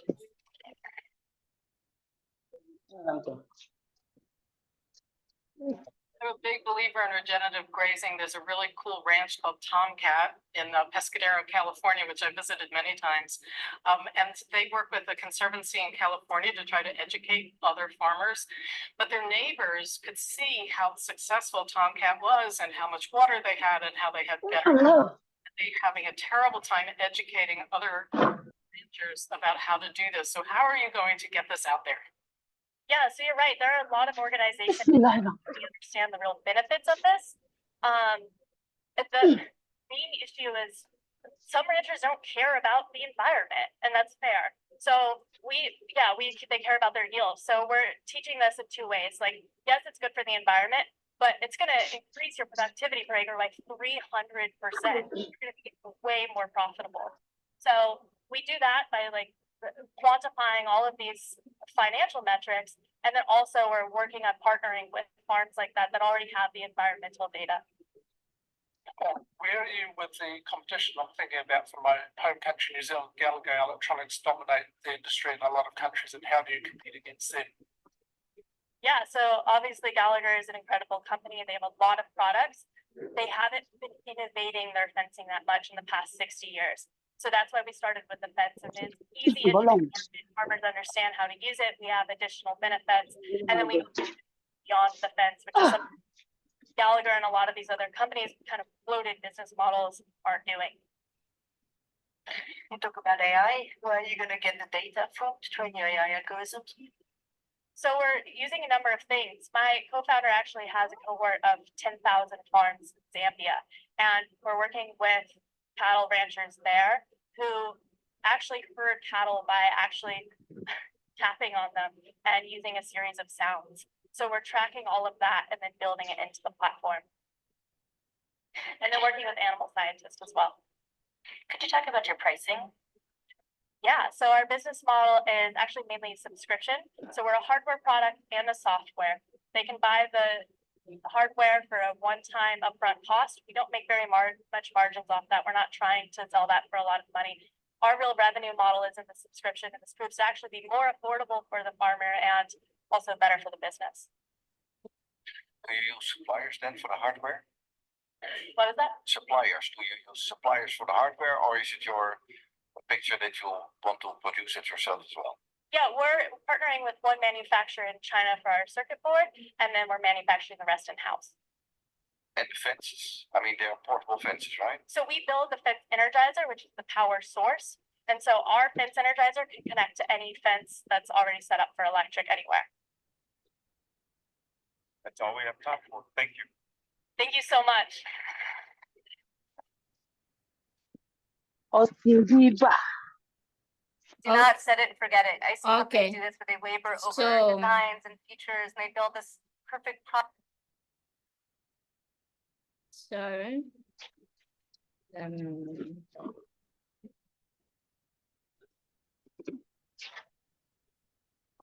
Okay, yeah.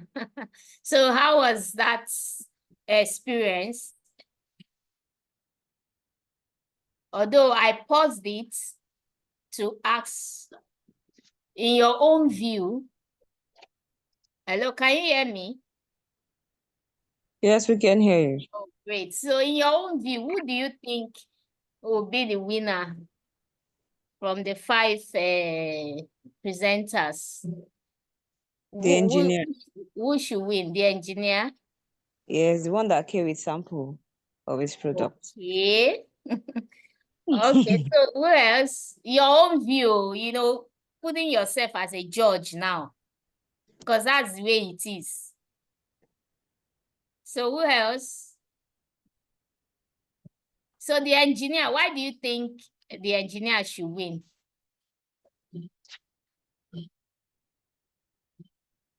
Can you explain to us? Why do you think, you know, based on many criteria, why do you think the engineer should win?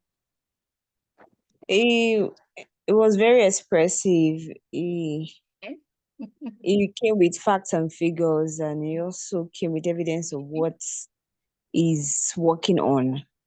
Great. All right. Yes. So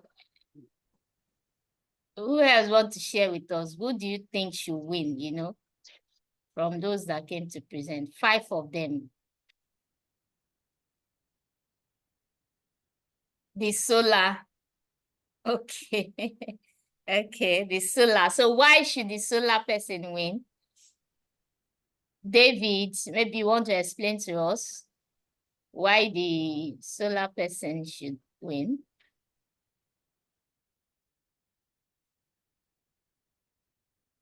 All right. So let's go to this the others part of the class before we go into our breakout session finally.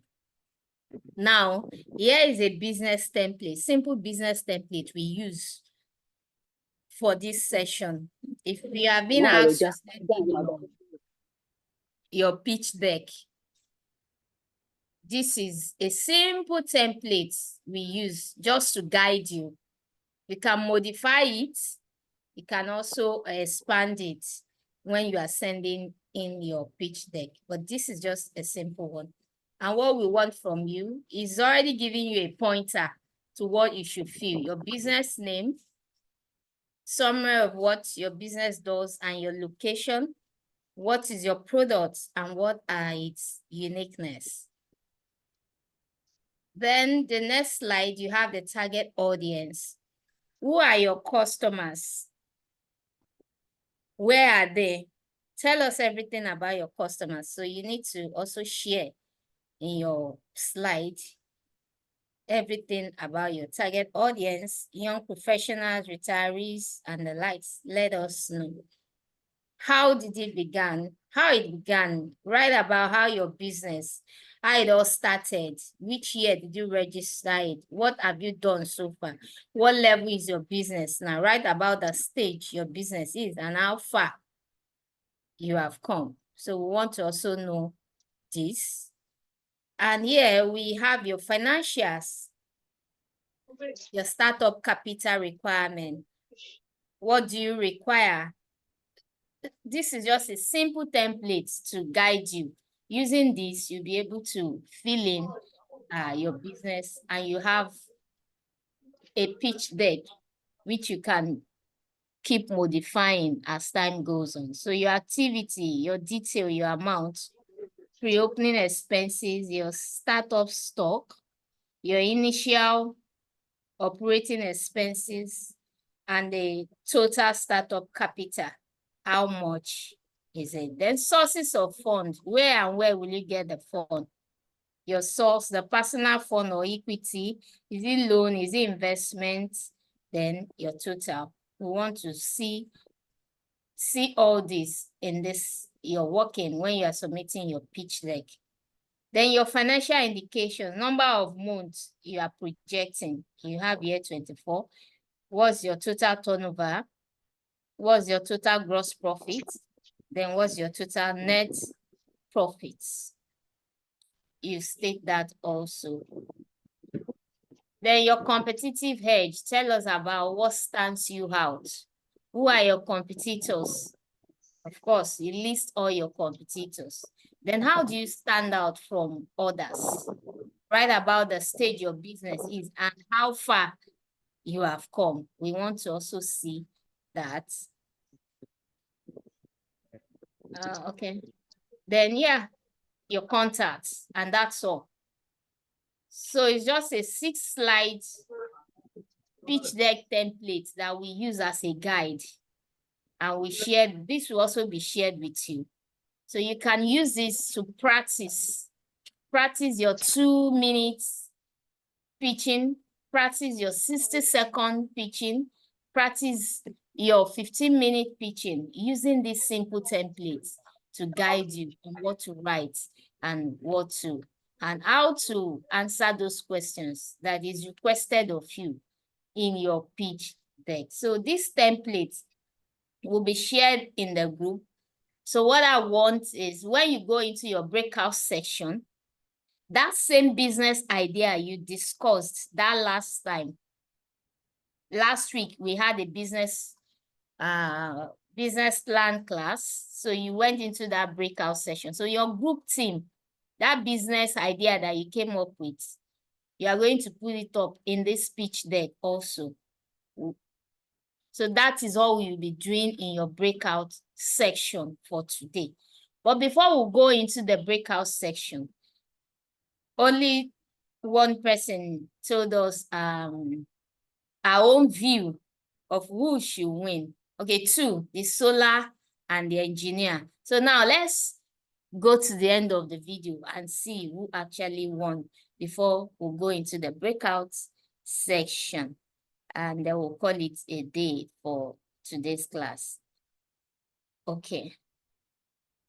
Okay. So let me go back to the same video. We can conclude the video.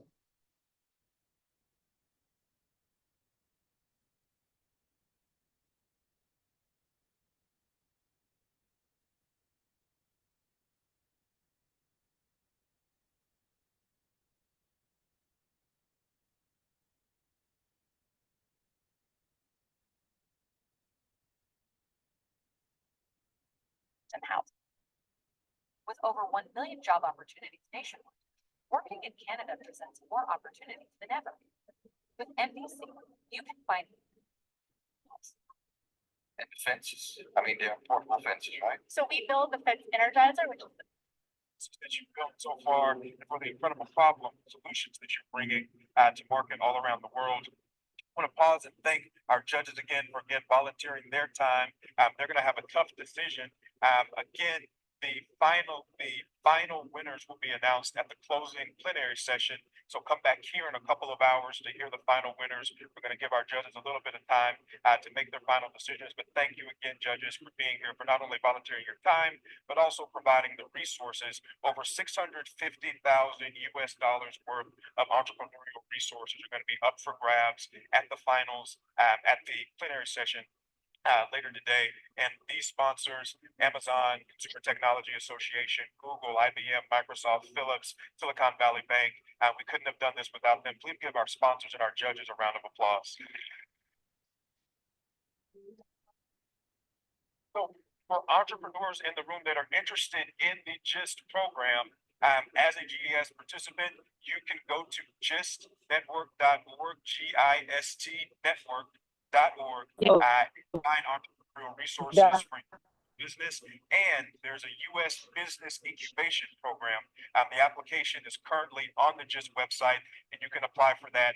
So can you get that? Apply for the go to the website and apply if you want to pitch on that global stage. So now let's the winner. You're not here. Hello? Okay. Okay. It's on another, let me go back. House. And defense.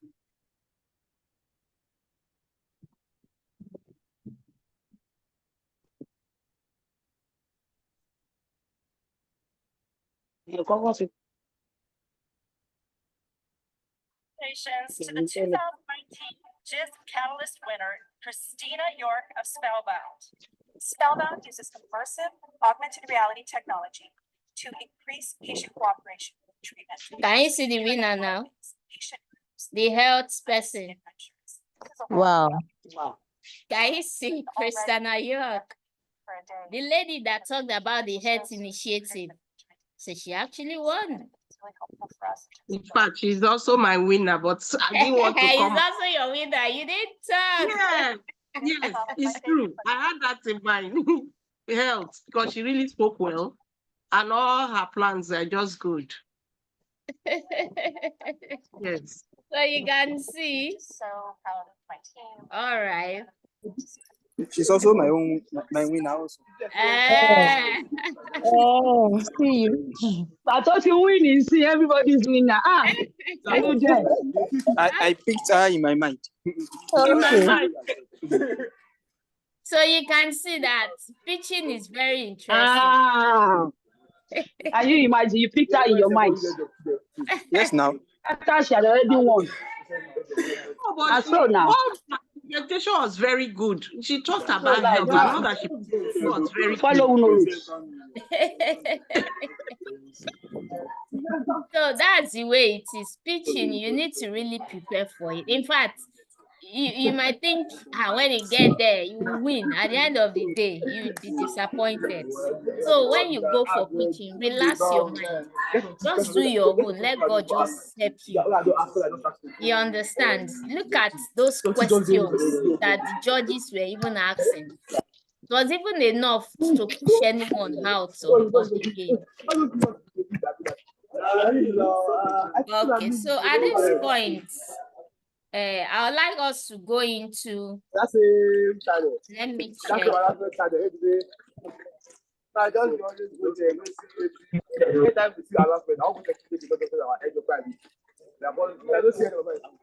To go into the breakout section to do the task for today.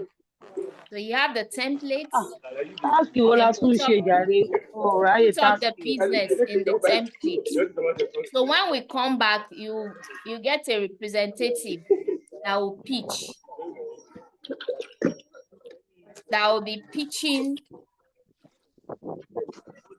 to represent your group to pitch that. Yes. So you'll be assigned to your different breakout rooms now. So you're meant to go for a break and at the same time do the task. So you just Sorry, my coming back for the break. Time today. Sorry, my coming back for the break. The assignment and come back 15 minutes for the pitching, for the group presentation. Then we can 15 minutes or two. After that. Mawuta will coming back for the break, please. Okay, the breakout room will be opened, so we can then join your different rooms for your tasks.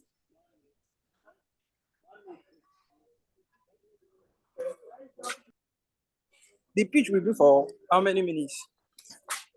Yeah, each group will pitch for 2 minutes.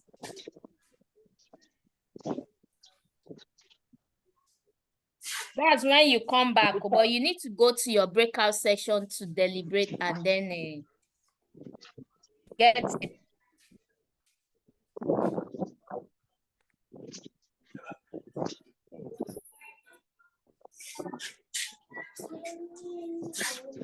So Adedeji, do you have any question? I can see your hand raised. Yes, ma'am. I'm saying that I don't have a group. I actually joined late yesterday, so I don't really have a group. Yes, so once the breakout room is opened, you are free to join any of the room to join them for the assignment.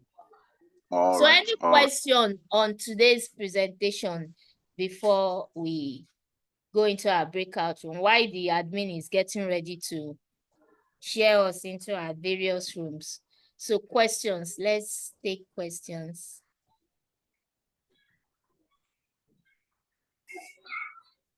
From today's session.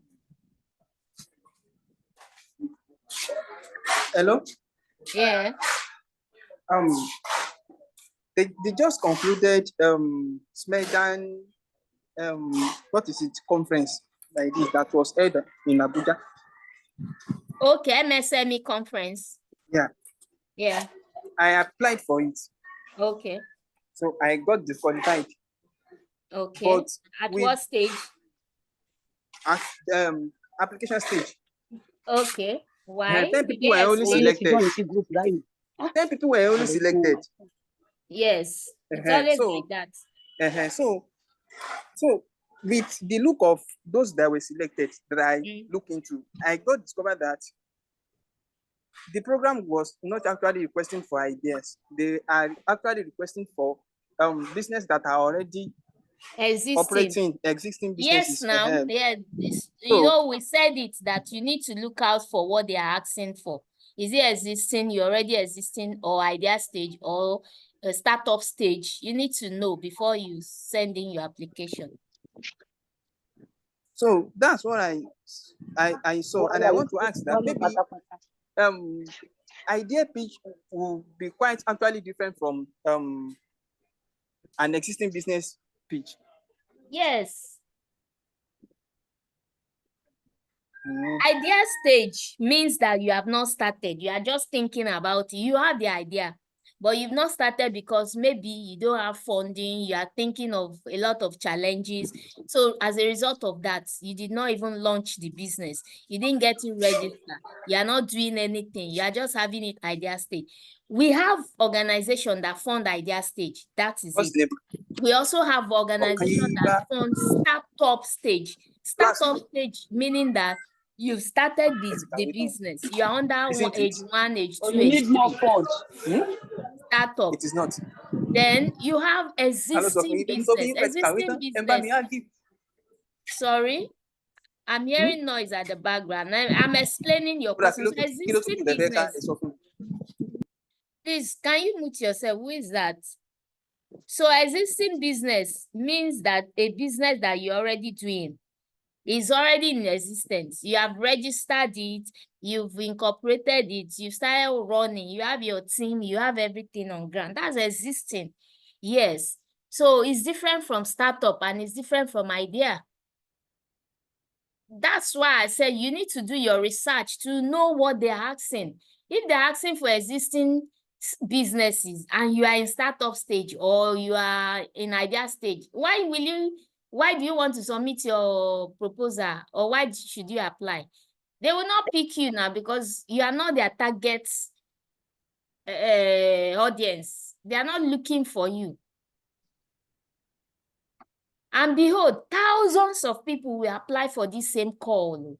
Thousands. So they don't have the time to start looking for, sitting down to check applications. So once they see that you are not in that stage, you are in idea stage, they just cut you off immediately. They don't have to waste time reading your application. That is why at the beginning of the whole process, you will not even get in.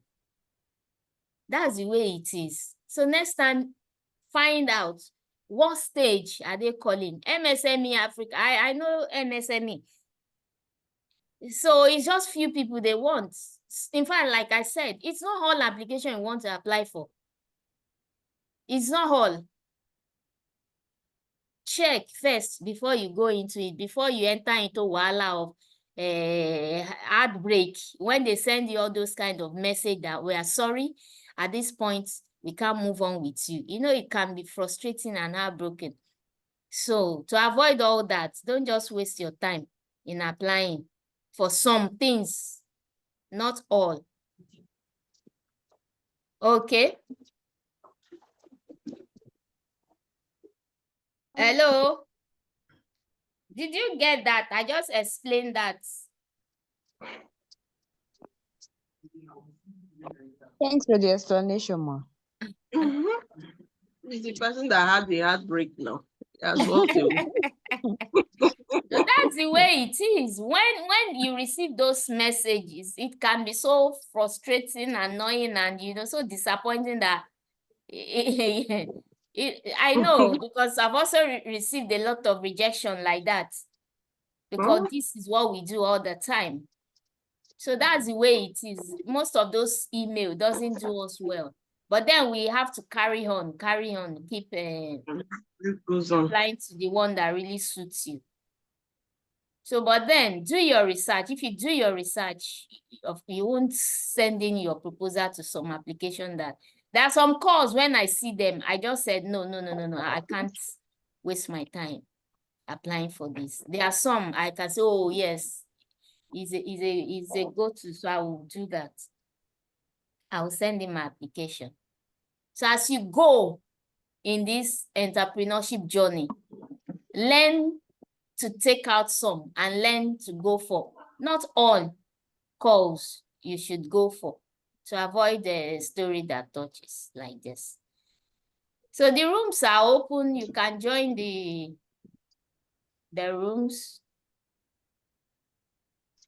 Okay, startup means you have started. You just started your business and you have not grown. You are in the stage of age 1, age 2, age 3. That's your business is around that stage.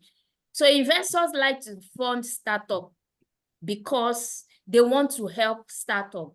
And this is because they believe that businesses that pass 3 years in this our Africa, if you're able to run your business and pass 3 years without failing, they know that you have done a lot of work. Because a lot of businesses, year 2 already, they are no more in business, they failed. And investors have discovered this, so they don't want businesses to be failing at the age, you just launch your business. Hello, sorry, ma, please, how can I join the group? So that's the way it is. So that's why there's a lot of funding for startup. So startup is different, idea stage is different, existing stages is also different.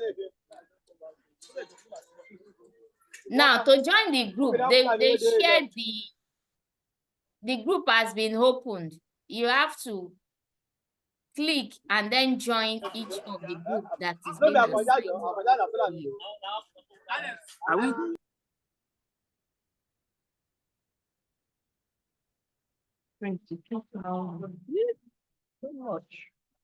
To join the group, there is an icon on the upper right, on the upper left. Hello, sis. See this one now. This one I just sent the price. See. Can that person mute your, who is that? Please mute yourself while you are joining the group. Thank you. We don't want to hear the session. Please, which breakout room should I join? I'm just joining. I think I still don't have a group.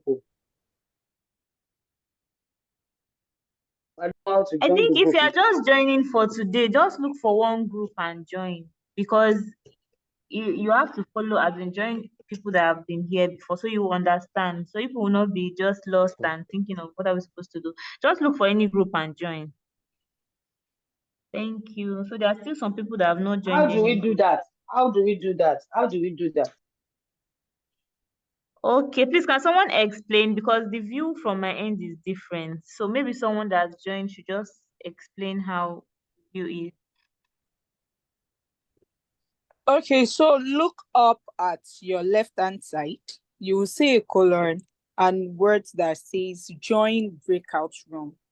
Click on it, then it brings out the rooms numbered, I think number 1 to 10. Then you click on any of the rooms you want to join, and yes, you join that way. Thank you. Thank you very much. So please, if you remember the group you joined the last time, just continue with that group. Or if you don't remember, you are free to join any other group. And if you are just coming today for the first time, you can join any group too.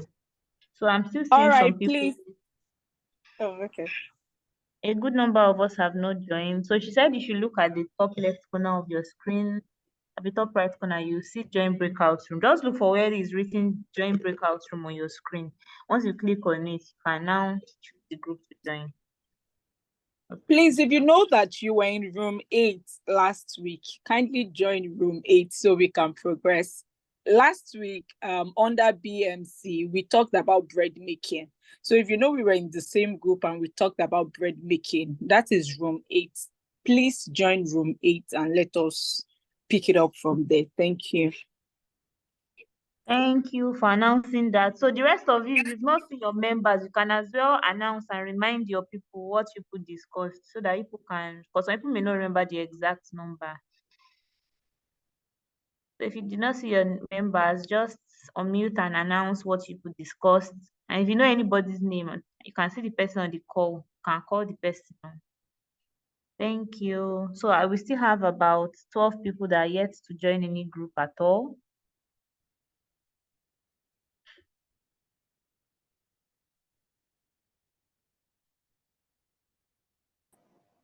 Good afternoon. Please, I have a question. And the question is that after joining the group, how do we really know the topic that we want to do a pitch on? Will it be sent to the group, or is there like a delegate for each group, and that is the person that is liaising with you? And the thing is that those that joined last week Thursday, they already started the topic. So according to our instructor, she said you would pitch on that particular topic discussed last week.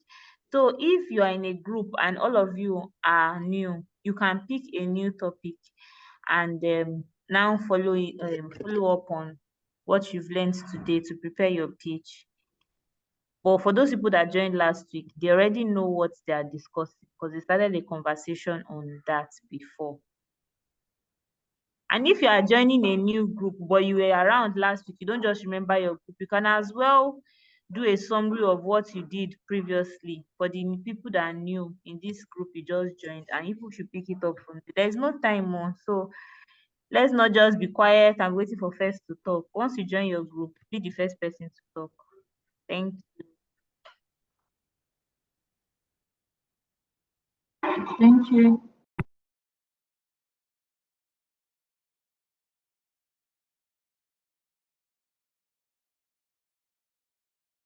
So I can see 12 people, okay, 10 people now.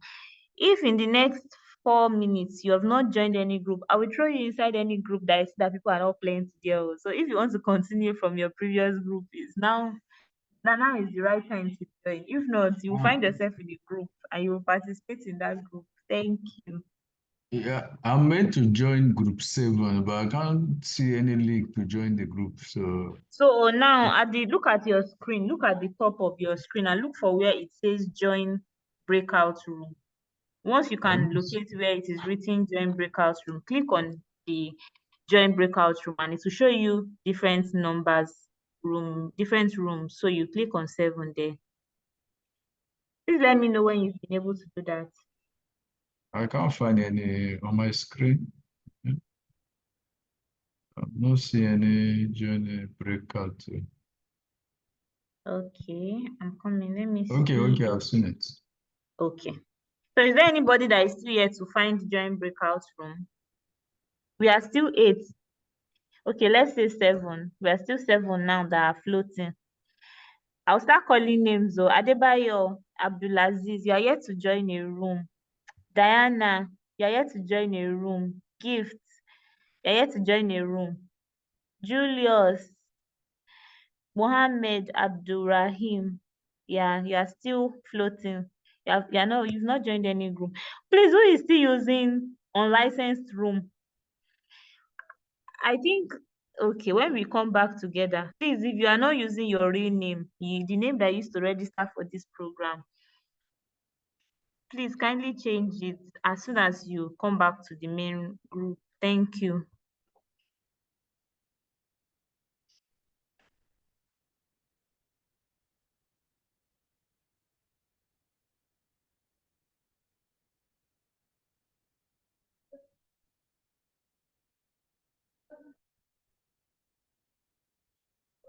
So I'm using my phone now. For those people that are still yet to join any room, I'm using my phone and I'm seeing 4 squares somewhere. I will send a screenshot to the group.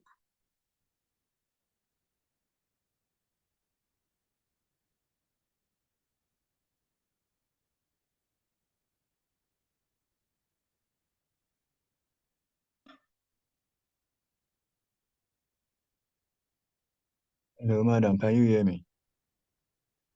Yeah, I can hear you. Please, how do I join a group?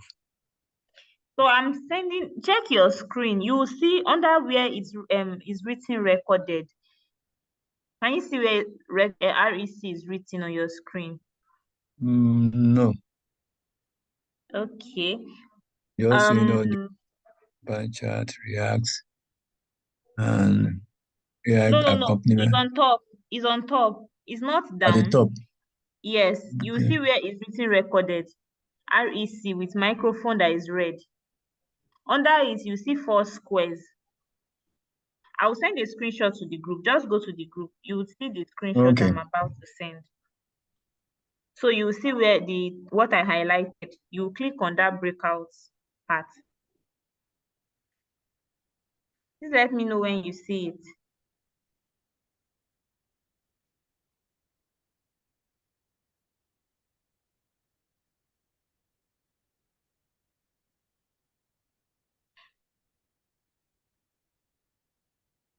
Have you seen it now? Yes, I think I've seen one. Okay, so when you see that, this thing I highlighted where the roads break out, just join, click on it. You see different numbers of groups. Choose the one you want and just join in.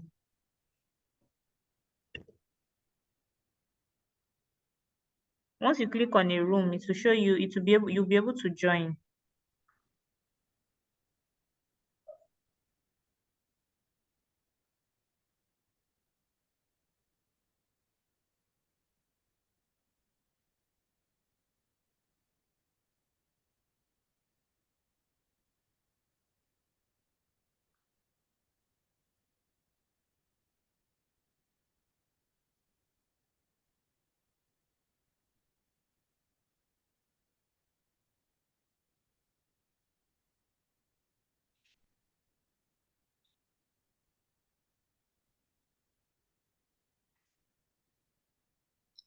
Hello, ma.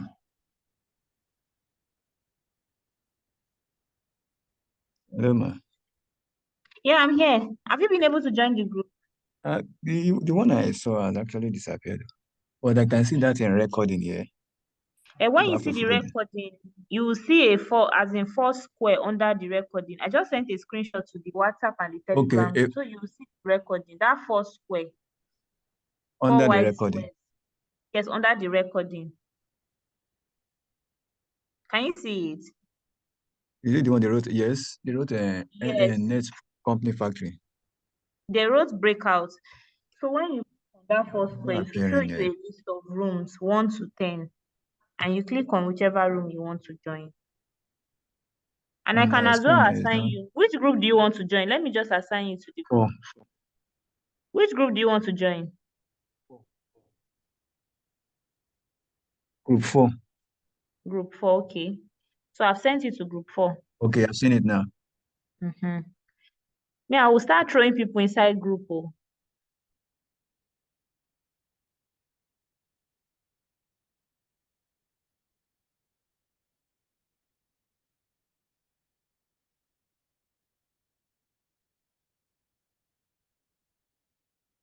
Now, somebody is alone in one group. Where is that person?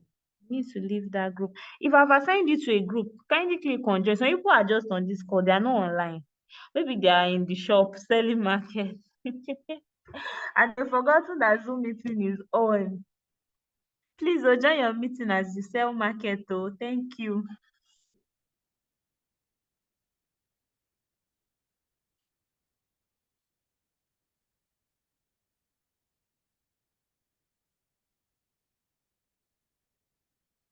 This person has to be reassigned to group 7. Everybody with you in your group. You cannot stand alone. You don't work alone here. Who is in group 9? Okay.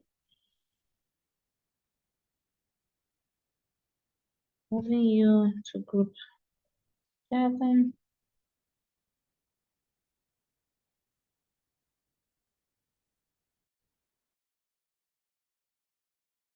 Yeah, so what's really happening in this group?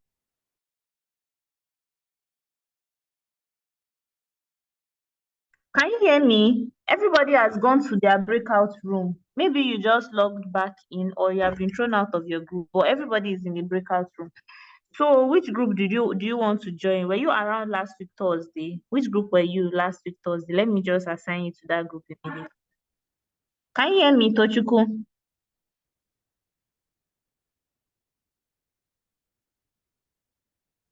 Okay. Judith, Naza, I can see you. You are not in a group yet, though.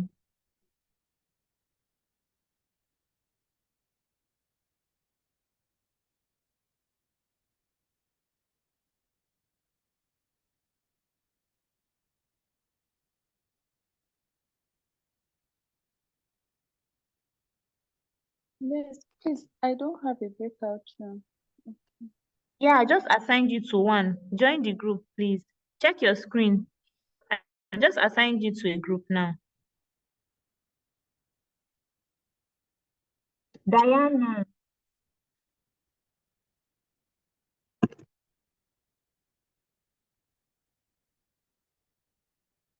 Okay, I think some people use 2 devices to join, but I can see you in a group and I can see you floating also.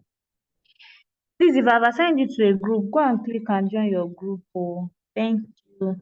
We are coming back to by 1:45 and it's already 1:21. 45 is when we are coming back to.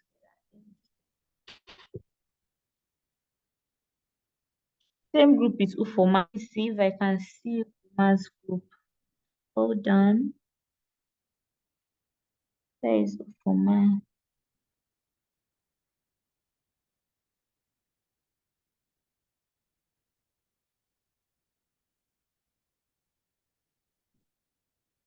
It's like Ufoma is not on the call today. Oh. Not seeing Ufoma on this call right now.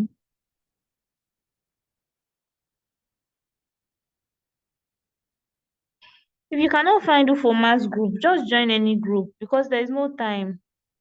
I don't think Ufoma is on the call at the moment. Yeah, I cannot see Ufoma on the call. Please let me just assign you to another. Okay, I can't even assign you. You're already assigned to a group. Just join. Yeah. Olasupo, your Destiny, you're already assigned to a group also. Please join your group. Diana, you're assigned to group 4. Accept the assignment that accept the invitation to join and join so that you will leave this floating room.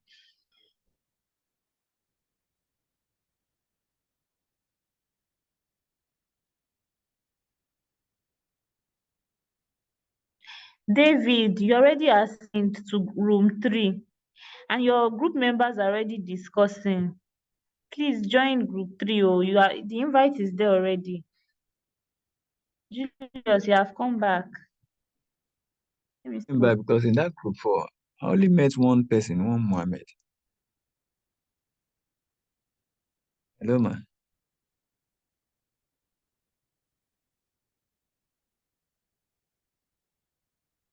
Hello, ma. Are you hearing me?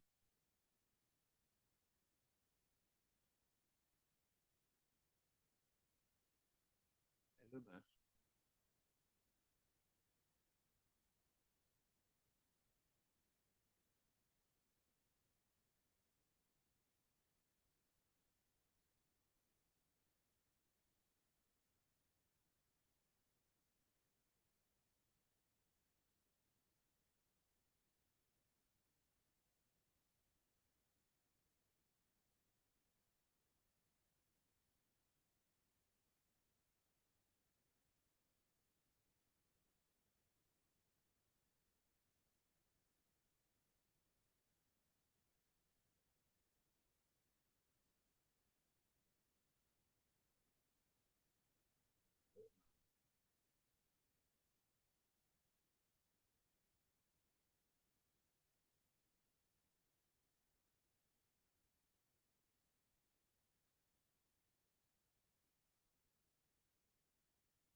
Sorry, please join your breakout room. I will assign you to group 3. Julius, you too. Group 4 is Okay. now empty, so I will assign you to group 3. Thank you. Who else? Okay, gift. Yes, gift. Please join your group. Oh, thank you.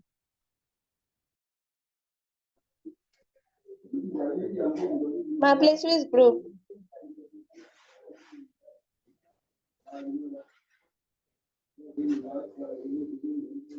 Sorry, ma, please, what group am I assigned to? Hold on, I'm coming. Let me confirm. All right, ma.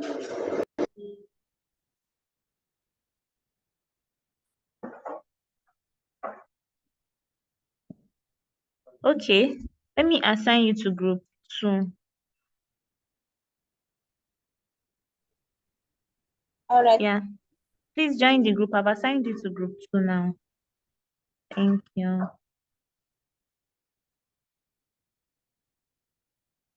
Okay, so just one person that is talking.